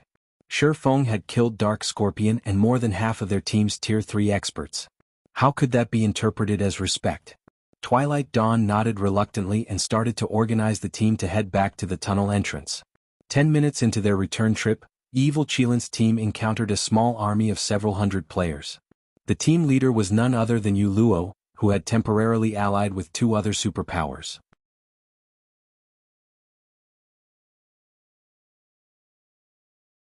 Chapter 24:20, Powerful Backer?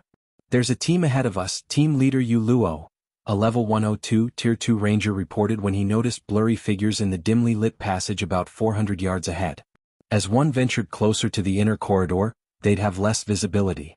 At their current location, not even Tier 3 players could see more than 300 yards ahead of them.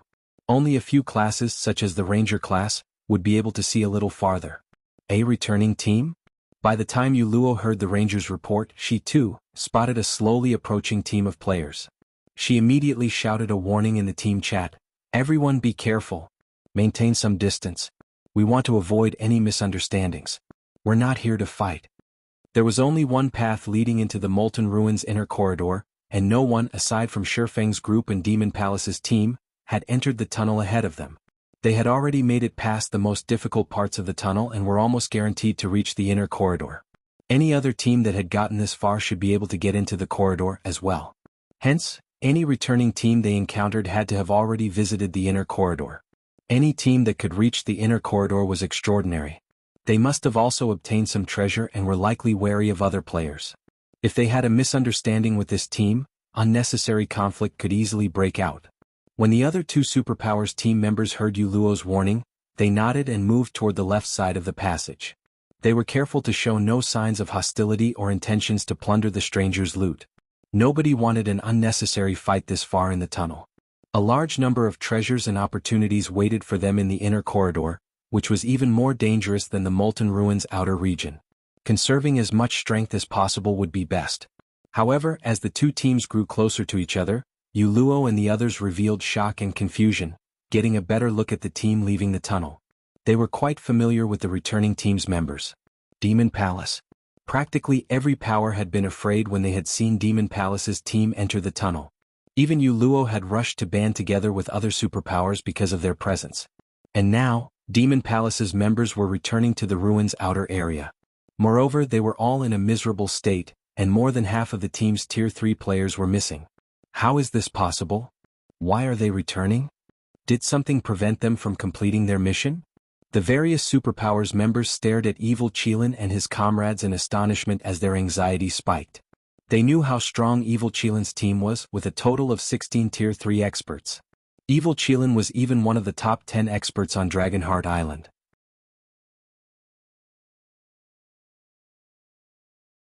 Overall, the man's team was even stronger than theirs, which included players from 3 superpowers. However, evil Qilin's team was retreating with severe losses. For a moment, the various superpowers members even wondered if they would make it to the inner corridor. The 2 superpowers team leaders glanced at Yuluo, questions and doubt flashing in their eyes. She had assured them that once they reached this point, they would have cleared the passage. They shouldn't encounter any challenges from this point on and would be able to enter the inner corridor to search for treasure and opportunity. Has the latter half of the tunnel's difficulty changed? The situation confused Yuluo as well. Based on the information from her commander, the latter half of the passage should only have a few monsters and a guardian boss. Once they slew the guardian boss, they'd obtain the key to enter the inner corridor. The guardian boss was merely a level 105 Grand Lord. Although casualties were unavoidable, killing it shouldn't be a problem for their team. Defeating the guardian boss should be child's play for Demon Palace's team. What could have happened to them to leave them in such a pitiful state? While everyone was confused, evil Qilin had noticed Yuluo. Suddenly, a frightening aura washed over her team, and Demon Palace's remaining Tier 3 experts glared at Yuluo. An intense pressure bore down on everyone in the tunnel. Excellent. You Heaven's Blade members are quite impressive. Evil Qilin coldly hissed. I've truly underestimated you. I had never realized that you had such a backer. Demon Palace acknowledges this defeat, but don't you dare think that they can protect you for long. We'll see who gets the last laugh. With that comment, evil Qilin brushed past Yuluo's team. The rest of Demon Palace's members followed, glaring at Yuluo and her companions from Heaven's Blade. Once Demon Palace's members were out of sight, the 2 superpowers members turned to Yuluo, curious. Evil Qilin hadn't said much, but what he had said was shocking. None of them had thought that Heaven's Blade had support from an entity that could defeat Demon Palace's members so grievously that they had to retreat. If news of this spread, it would cause a sensation across Dragonheart Island. Not even the various superpowers dared to offend Demon Palace, yet Heaven's Blade's backer was capable of contending with the guild's experts. This proved that Heaven's Blade had the support of a horrifying entity. How could you hide this from us, team leader Yuluo? I hadn't thought that Heaven's Blade had hidden so much strength. It's no wonder how Commander Zwei was able to reach the inner corridor while the rest of us could only stare at the tunnel's entrance. Your people must be amazing to make Demon Palace's members suffer like that. Would you introduce us to this backer of yours? Even a little information will be satisfactory. We might have an opportunity to cooperate again in the future. The team leaders from the two superpowers amicably approached Yuluo, asking questions. They spoke as if they were addressing a family member. They were both eager to know more about the power that was powerful enough to contend with Demon Palace. They also wanted to avoid accidentally offending this power. If this power had beaten Demon Palace's team so badly, they'd meet an even more miserable end if they offended it. I'm not sure what he's talking about, Yuluo replied, confused. She had never heard of Heaven's Blade working with a power that was a match for Demon Palace on Dragonheart Island. Both team leaders glanced at Yuluo, skeptical. An act. This was clearly an act. Evil Qilin, one of Demon Palace's elders, had clearly stated that his team had encountered Heaven's Blade's backer, and as one of the adventurer team's Tier 3 experts and chief healer, there was no way Yuluo didn't know who it was. It's true. I don't know what he was talking about. Yuluo insisted when she saw the two team leaders' dubious looks. If Heaven's Blade had the support of such a powerful entity, why would she go to so much trouble to save her commander? The team leaders said nothing more to Yuluo's denial, but they ordered one of their subordinates to log out of the game and notify their superiors. The message was simple. Demon Palace has encountered a mysterious power in the Molten Ruin that had defeated them and forced them to flee. Meanwhile, this mysterious power supported Heaven's Blade. They also suggested that their superiors launch a thorough investigation on this mysterious power as soon as possible. While the subordinates related the message, Heaven's Blade's members racked their minds to figure out when their adventurer team had allied with such an amazing power. As for the possibility of Evil Qilin lying to them, read latest chapters at Wuxia World. That was impossible. Evil Qilin had no reason to lie. Unless Evil Qilin was suicidal, he wouldn't broadcast his defeat and tarnish Demon Palace's reputation and prestige. Could it be 13 Thrones doing? After pondering the matter, the only super guild Yuluo could think of that had any relationship with Heaven's Blade was 13 Thrones. That would explain Demon Palace's injuries, but considering the situation further, something felt amiss to her. I should notify the commander. She should know something about this. Yuluo sent one of her assassins to log out of the game and notify their commander. Demon Palace's retreat, after all, was wonderful news for their adventurer team.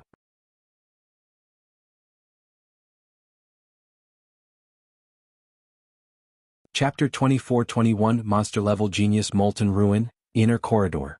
After venturing further into the inner corridor, Zwei and her team reached an altar hall the size of a football field. Because of the various traps and monsters they had encountered, less than 30 players remained on the team.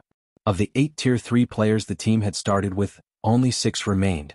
Their losses had been considerable.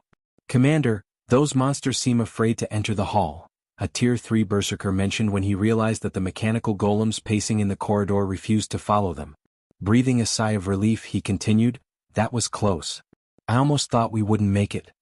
To escape Warblood's pursuit, they had run through the inner corridor. They desperately fought the entire time, unable to relax their guard. Doing so had exhausted their stamina and concentration. If they had to continue at that pace for another half an hour, Warblood wouldn't have needed to attack. They would have died as soon as the mechanical golems caught up. Now that they had made it to a room where the mechanical golems wouldn't follow, they could finally catch a breather. This might be one of the inner corridor's safe zones. Take this chance to rest up, everyone. Zwei, the female guardian knight wearing a silver knight's helmet and a black-white suit of armor, said as she glanced around the hall. Assassins and rangers, check this room for traps. As always, Zwei's voice sounded gentle and sacred. It was impossible to detect her fatigue. It earned even more respect from her team members.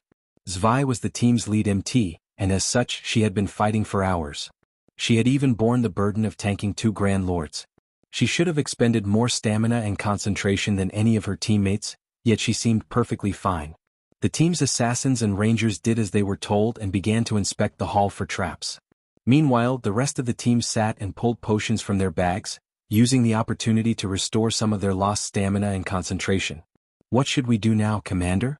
Warblood's members are likely getting close, but if we move deeper into the ruin, We'll likely encounter a challenge we can't overcome, a Tier 3 female elementalist worriedly asked as she examined her system map. Although they had found a safe zone, it wouldn't protect them from Warblood's team. It was only a matter of time before Warblood caught up to them. Furthermore, they should be very close to the central corridor according to the system map. The monsters in that area were all level 110 or higher and were too strong for players of their levels to defeat. If they died, not only would they lose all of the Tree of Life's branches they had acquired, but they'd also lose levels and equipment. If we are doomed, we might as well charge into the central corridor and meet our deaths. I refuse to let Warblood take advantage of us, Prison Tiger, the Tier 3 Berserker, declared. He had already thought the matter through. It did not matter whether their team ran into Warblood's members or rushed headlong into the ruin's heart. Both meant their annihilation. If they were going to die, either way they might as well ensure that Warblood waste their time and energy. The rest of the team members nodded their agreement. They had thought that the Tree of Life's branches would help their adventurer team's development skyrocket, but Warblood had pushed them to the brink of annihilation. They absolutely couldn't allow Warblood to benefit from their destruction. I'm afraid that isn't for you to decide. Shortly after the Tier 3 Berserker's proclamation, a deep, powerful voice echoed throughout the hall. Who is it? Prison Tiger snarled in surprise. Everyone spun toward the speaker, only to find no one there. It confused them. 2 seconds later, however, space blurred, and several translucent figures appeared. The figures solidified after another 3 seconds, revealing more than 30 players at the end of the hall, and every one of them radiated the aura of Tier 3 players. Blood oath. Prison Tiger's expression turned grim when he saw who the man leading the group of new arrivals. He hadn't expected Warblood's team to catch up to them so quickly. That's right. You guys really know how to run. We had to use a Tier 3 group invisibility scroll just to catch up, Blood Oath said, smiling. He then glanced at Zwei and continued, Commander Zwei, it's time for you to hand over the Tree of Life's branches. Or do you still insist we take them from you? Blood Oath had wanted to avoid using the precious Tier 3 group invisibility scroll, but when he had heard that 13 Thrones was on his tail, his hand had been forced. If 13 Thrones' main force caught up with Heaven's Blades, not even Warblood and Starlink would be able to touch the adventurer team. 13 Thrones was a veteran super guild with a foundation that easily trumped Starlink's and Warblood's. Blood Oath's team didn't wait for a response, and the 31 Tier 3 experts behind him moved to surround Heaven's Blades members. Heaven's Blades team began to despair. They could sense that the weakest of their opponents was a Void Realm expert. Furthermore, Starlink's 4 Shadow Demons had joined Warblood on this hunt. The 4 Shadow Demons were particularly famous in the virtual gaming world. Any virtual gaming expert knew of them.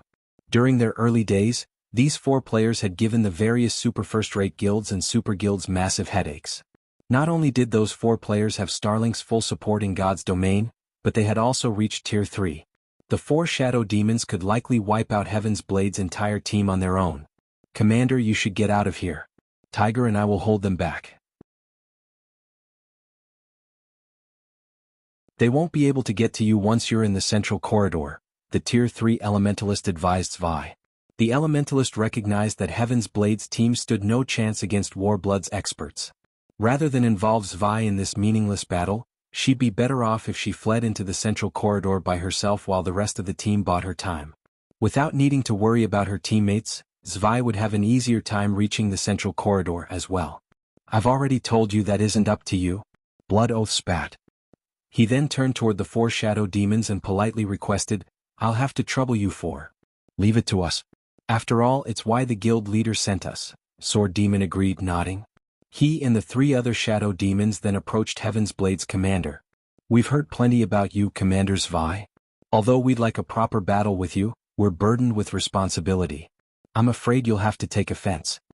The 3 other Shadow Demons then moved to surround Zwei. They were so fast that Heaven's Blade's other members didn't have time to react. Come. I've waited for the chance to learn from you 4. Zwei shouted back. Her helmet hid her expression, but based on her calm tone, everyone knew she wasn't afraid in the least. On the contrary, she burned with fighting spirit. With her bold declaration, an immense amount of mana burst from her body, so dense that a white mist began to manifest around her. She radiated a powerful, sacred aura, which felt as if a god had descended to the mortal plane. Amazing. As expected of the player to single-handedly lead Heaven's Blade in becoming one of Dragonheart Island's top 10 adventurer teams. I admire you for reaching that realm at such a young age. Sword Demon praised Zwei, shocked by her performance. Everyone believed that Zwei had only reached the initial stages of the domain realm and still had a long way ahead of her. Read latest chapters at Wuxia World. However, Sword Demon could tell that wasn't the case. Zwei had progressed quite far into the domain realm. Even he had only managed the feat in his old age. As the two teams were about to engage, a loud commotion broke out outside the hall. Everyone spun to see what had happened. Has 13 Thrones arrived? Prison Tiger muttered hopefully. A moment later, a figure entered the altar hall, and when they saw who it was, Heaven's Blade's members were shocked. Cleansing Flame?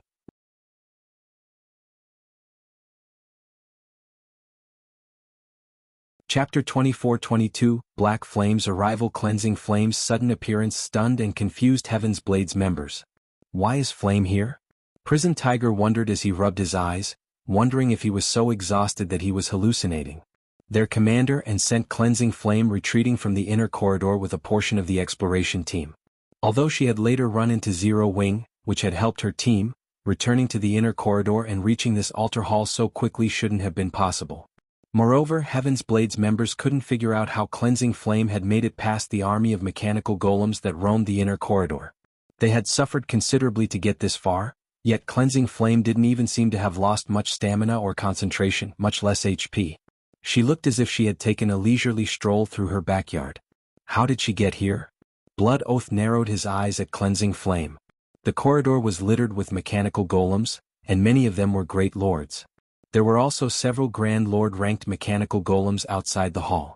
Not even his team would have made it to the altar hall safely without using a Tier 3 group invisibility scroll.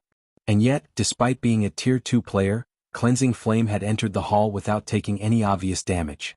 It was also obvious that she hadn't used an invisibility scroll. It was astonishing. While everyone stared at her, Cleansing Flame ignored Warblood's team and addressed Zwei. Commander, reinforcements have arrived. Cleansing Flame excitedly announced, her voice resonating throughout the hall. We're saved. Reinforcements. This is great. We can finally leave this godforsaken place. Heaven's Blade's members released a held breath, joy, excitement and relief washing over them. The constant fighting and hiding had tormented their mental states, and they had been incredibly depressed when they thought about how Heaven's Blade might fall from their position as one of Dragonheart Island's top 10 adventurer teams once they were annihilated. How could they hold themselves back from celebrating now that reinforcements had arrived to save them? Even if without the main branch, Heaven's Blade's strength could reach a new level with the Tree of Life side branches. Reinforcements. In contrast, Blood Oath was clearly unhappy about Cleansing Flame's announcement. How did 13 Thrones members get here so quickly? He knew that 13 Thrones was trying to rescue Heaven's Blade since the Super Guild's representative had contacted him, asking him to give up on his hunt for Zwei.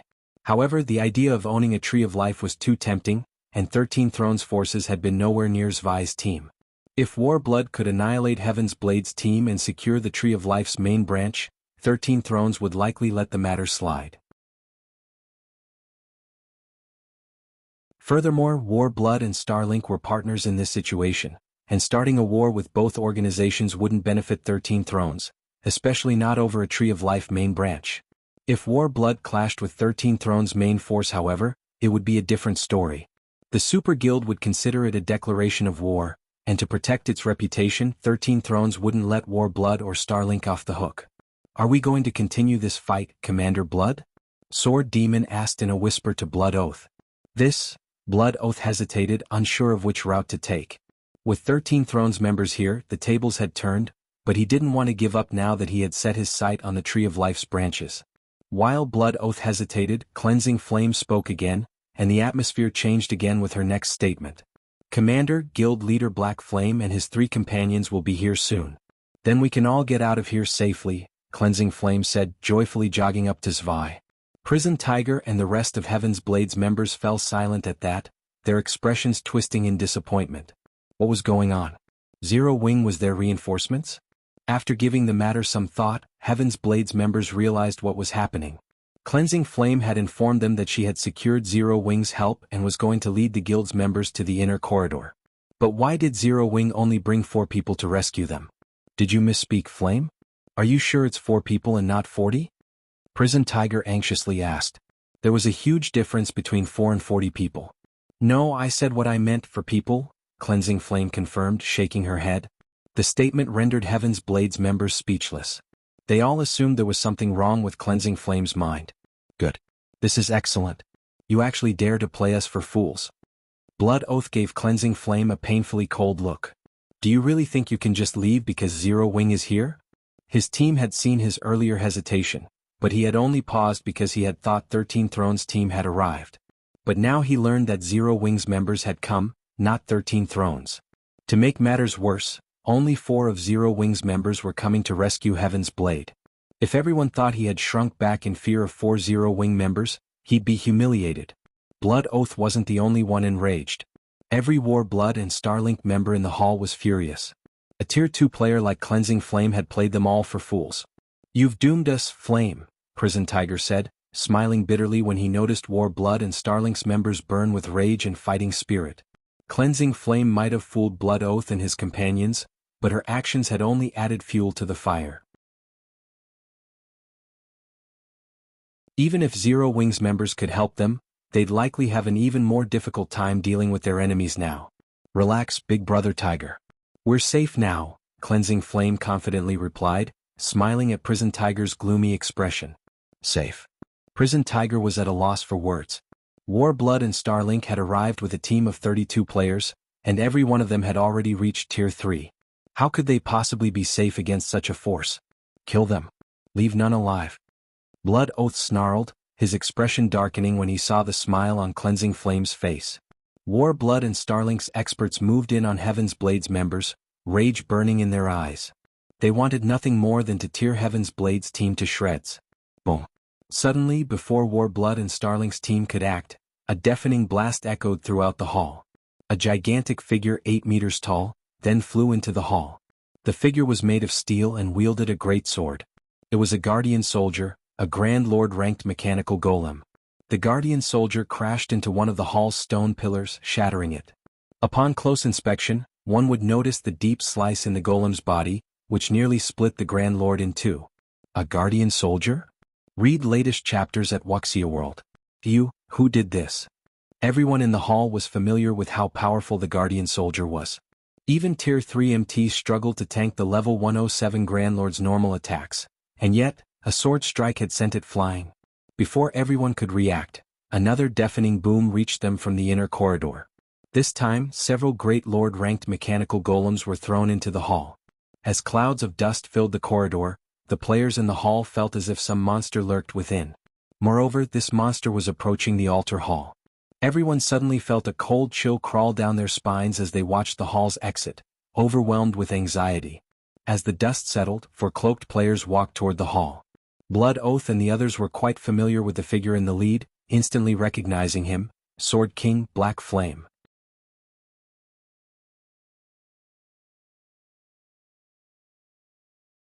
Chapter 24-23, Black Flames Might. The appearance of Shurfeng's group of 4 instantly made both sides freeze. At this moment, let alone War Blood's and Starlink's members, even Heaven's Blade's members had their mouths hanging. After all, this scene was simply too shocking. Everyone present was well aware of how powerful the inner corridor's golem army was. Both teams had suffered severe losses due to these golems. Anyone who tried to force their way through the golem army would suffer losses several times higher than if they employed crafty methods like using a Tier 3 group invisibility scroll. However, Shurfeng's group of 4 had not only brute forced its way through the golem army but also sent so many golems flying into the altar hall. This was simply unbelievable. Black Flame. An indescribably dark expression appeared on Blood Oath's face when he saw Shurfeng, the words he spoke sounding as if they had come from the pits of hell. At this point, Blood Oath's hatred for Shurfeng was immeasurable. After Shurfeng killed him in the Dragon Phoenix Pavilion's residence, his prestige in War Blood had gone up in smoke. If not for his abilities and strength being sufficiently strong and the shares he held in War Blood, he most likely would have had difficulty remaining War Blood's commander. After all, unlike ordinary adventurer teams, War Blood had backing from major corporations. Hence, he wasn't the only decision-maker in the organization. Aside from Blood Oath, Starlink's 4 shadow demons were also glaring at Shurfeng, belligerence written across their faces. All thoughts of fighting Zwei had vanished. Now only Shifeng existed in their eyes. I never thought that we would actually meet this brat here, Sword Demon said, a hint of excitement appearing on his face. Ever since I got promoted to Tier 3, I've been itching to repay the humiliation he gave me. Wind, Mad and Heart, you three get ready as well. This was not the first time Sword Demon had seen Shifeng displaying absurdly high basic attributes. Hence, he was not particularly surprised that Shifeng had made it all the way here with just a group of 4. On the contrary, his fighting spirit soared even higher. After all, ever since he got promoted to Tier 3, his strength had undergone a heaven-defying transformation. If Shifeng had not improved as much as he had after getting promoted to Tier 3, then he would have been disappointed. You can count on us. Originally, I thought we wouldn't get an opportunity to exact revenge on him. Now that he's here, things could not be better. Wind Demon replied eagerly. After reaching Tier 3, the system restrictions on their bodies had been thoroughly lifted, which allowed them to control their bodies with much greater precision. In addition, the 4 of them had also learned a battle array. Shifeng was undoubtedly the best target for them to test their new strength. Sword Demon, don't take this opportunity from me. He must die at my hands. Blood Oath warned coldly when he saw the 4 shadow demons preparing to take action. He could regain his lost reputation and prestige only by killing Shifeng with his own 2 hands. Commander Blood, I'm afraid we cannot do that. Sword Demon said, frowning as he rejected Blood Oath's warning.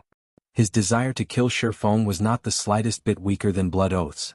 How could he possibly agree to leave Shifeng to Blood Oath? Meanwhile, upon seeing this scene, Heaven's Blade's members were stupefied. Crap. Just how much aggro has Black Flame built up with them? Prison Tiger blurted out when he saw Blood Oath and Sword Demon wrangling over who would kill Shifeng.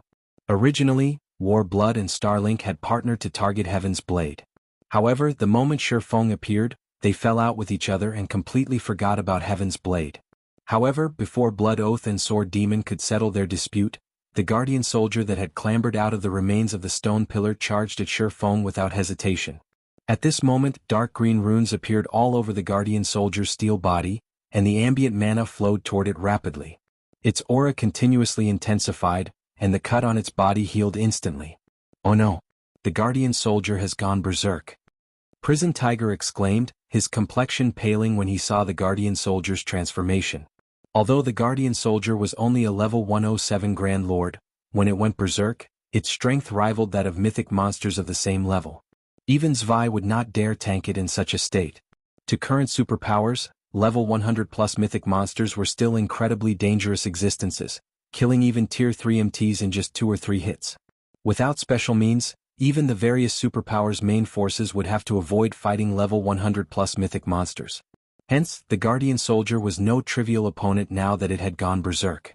When Heaven's Blade's team came across berserk Guardian Soldiers before, they could only resort to Tier 4 magic scrolls to restrict the Grand Lords in order to escape. Unfortunately, they had already used up all their Tier 4 magic scrolls, so they were helpless against this berserk Guardian Soldier.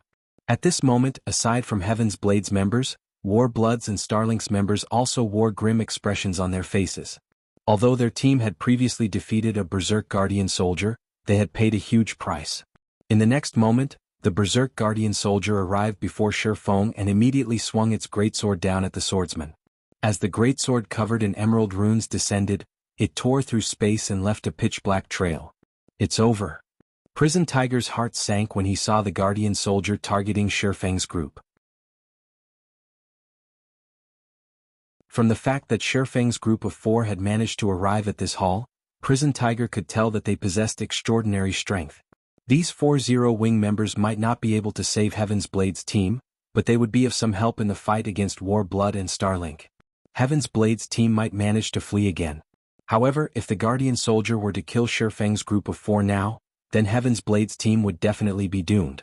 Just as Prison Tiger and the others were about to shut their eyes and avoid watching the inevitable, Shifeng suddenly unsheathed Killing Ray and held the sacred sword horizontally overhead. He showed no intention of dodging the Guardian Soldier's full power slash at all. Boom! Along with the sound of an explosion, a powerful storm surged into the surroundings, nearly sweeping the Tier 2 players within a 100-yard radius off their feet. How is this possible? Prison Tiger, who stood a short distance away, gaped in shock at Shifeng. The swordsman had actually blocked the Guardian Soldier's attack. Moreover, under the redirection of Shifeng's sword, the Grand Lord's greatsword had landed beside the swordsman. Hence, Shifeng had barely taken any damage. Meanwhile, Warbloods and Starlink's members were similarly gawking at Shifeng in stupefaction. The Guardian soldier's attack was undoubtedly at the Tier 4 standard. Even a Tier 3 metric tons would suffer heavy injuries if they received this attack with a life-saving skill. Shifeng, however, had blocked it so easily.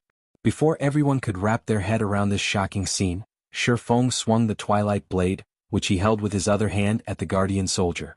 Tier 3 Legacy Skill Void Slash. Secret Technique Lightning Flash.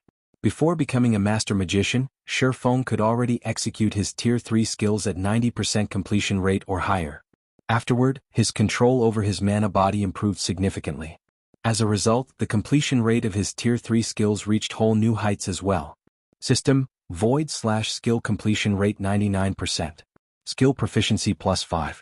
Read latest chapters at Wuxia World. Suddenly, 9 resplendent sword lights appeared and transformed into lightning arcs that pierced through the Guardian soldier's body. The Grand Lord's body shot back like a bullet and crashed into another stone pillar, shattering it. The Guardian soldier then collapsed to the ground in a heavily damaged state. As everyone stared at the prostrate Guardian soldier, a deathly silence fell over the entire hall.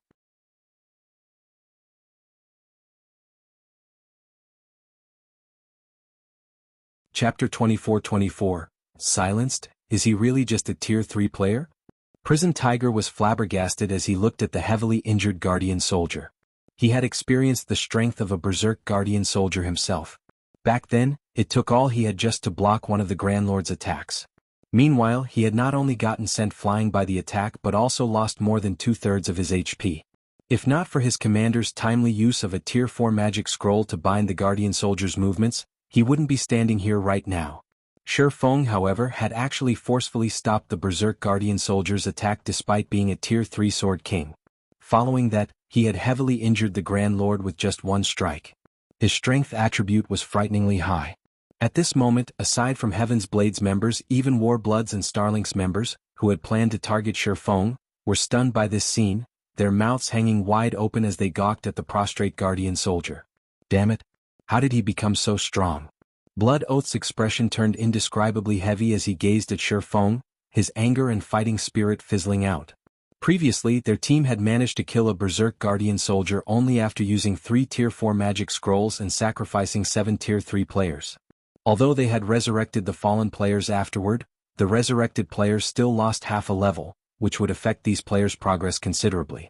Now, however, Shifeng had actually heavily injured the berserk Guardian soldier so casually. If they fought the swordsman, their losses would most likely be even worse than if they went up against a berserk Guardian soldier. After all, players were different from monsters as opponents. The movements of monsters were controllable to a certain extent through the manipulation of aggro. Monsters were also lacking when it came to dodging and blocking attacks. They merely relied on their high HP to outlast players. In contrast, players might not have as much HP as monsters, but they could avoid and defend against attacks.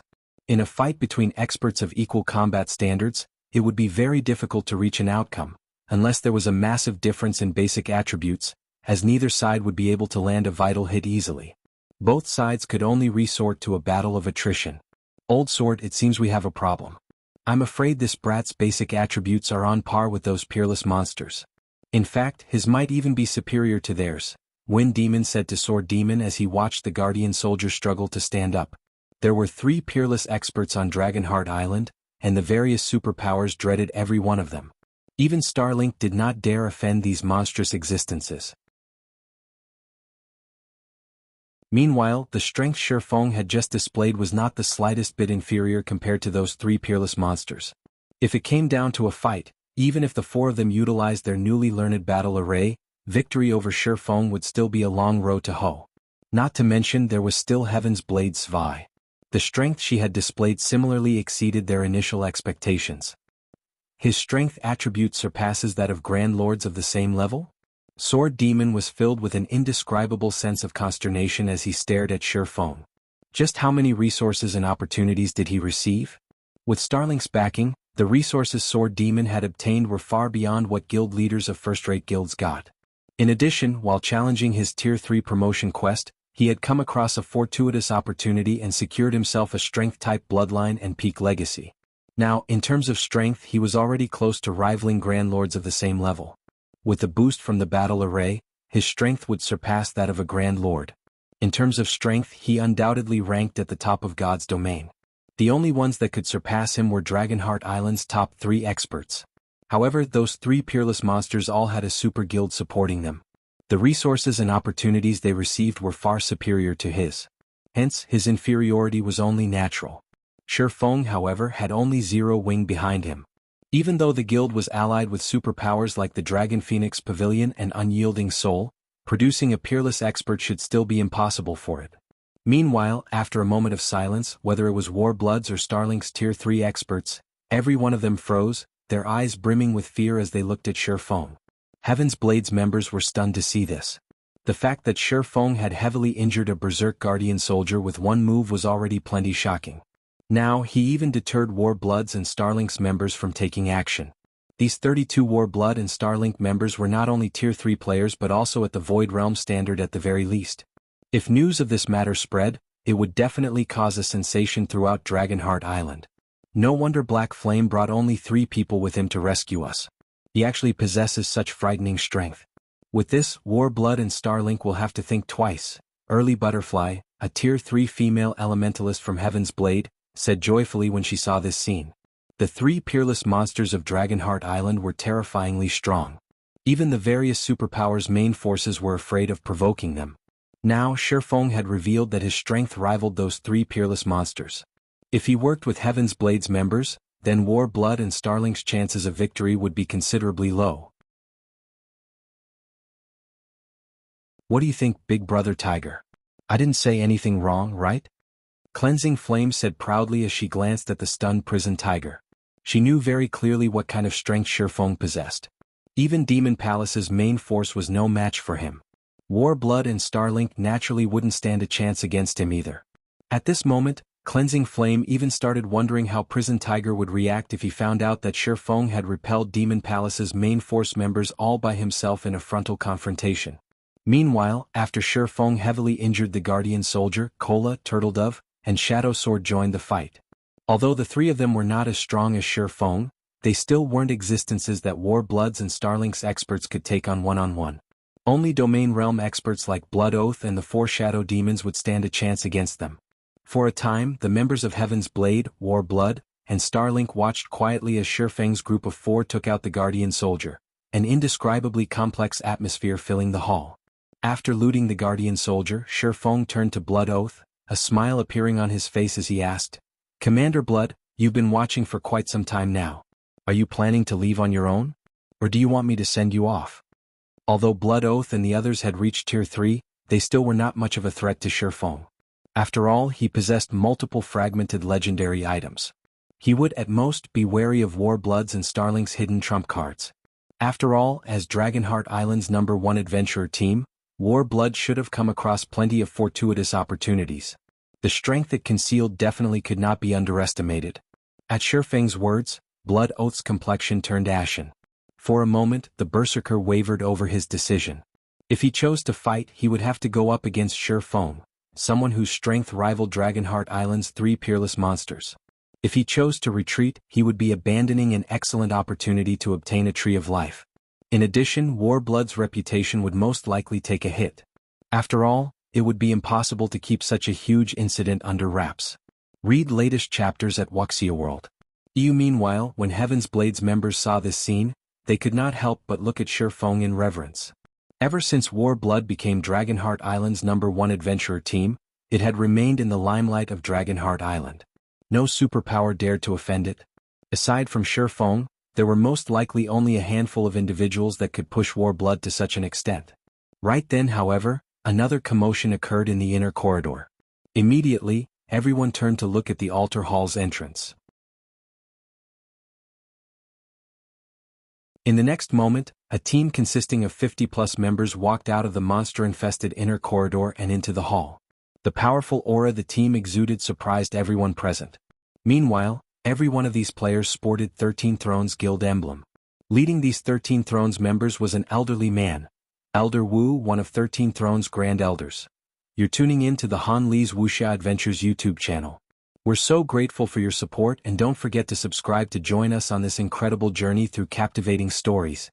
Your generosity through donations truly makes a world of difference, as it's the primary source of revenue that allows me to expand and enhance this channel for you.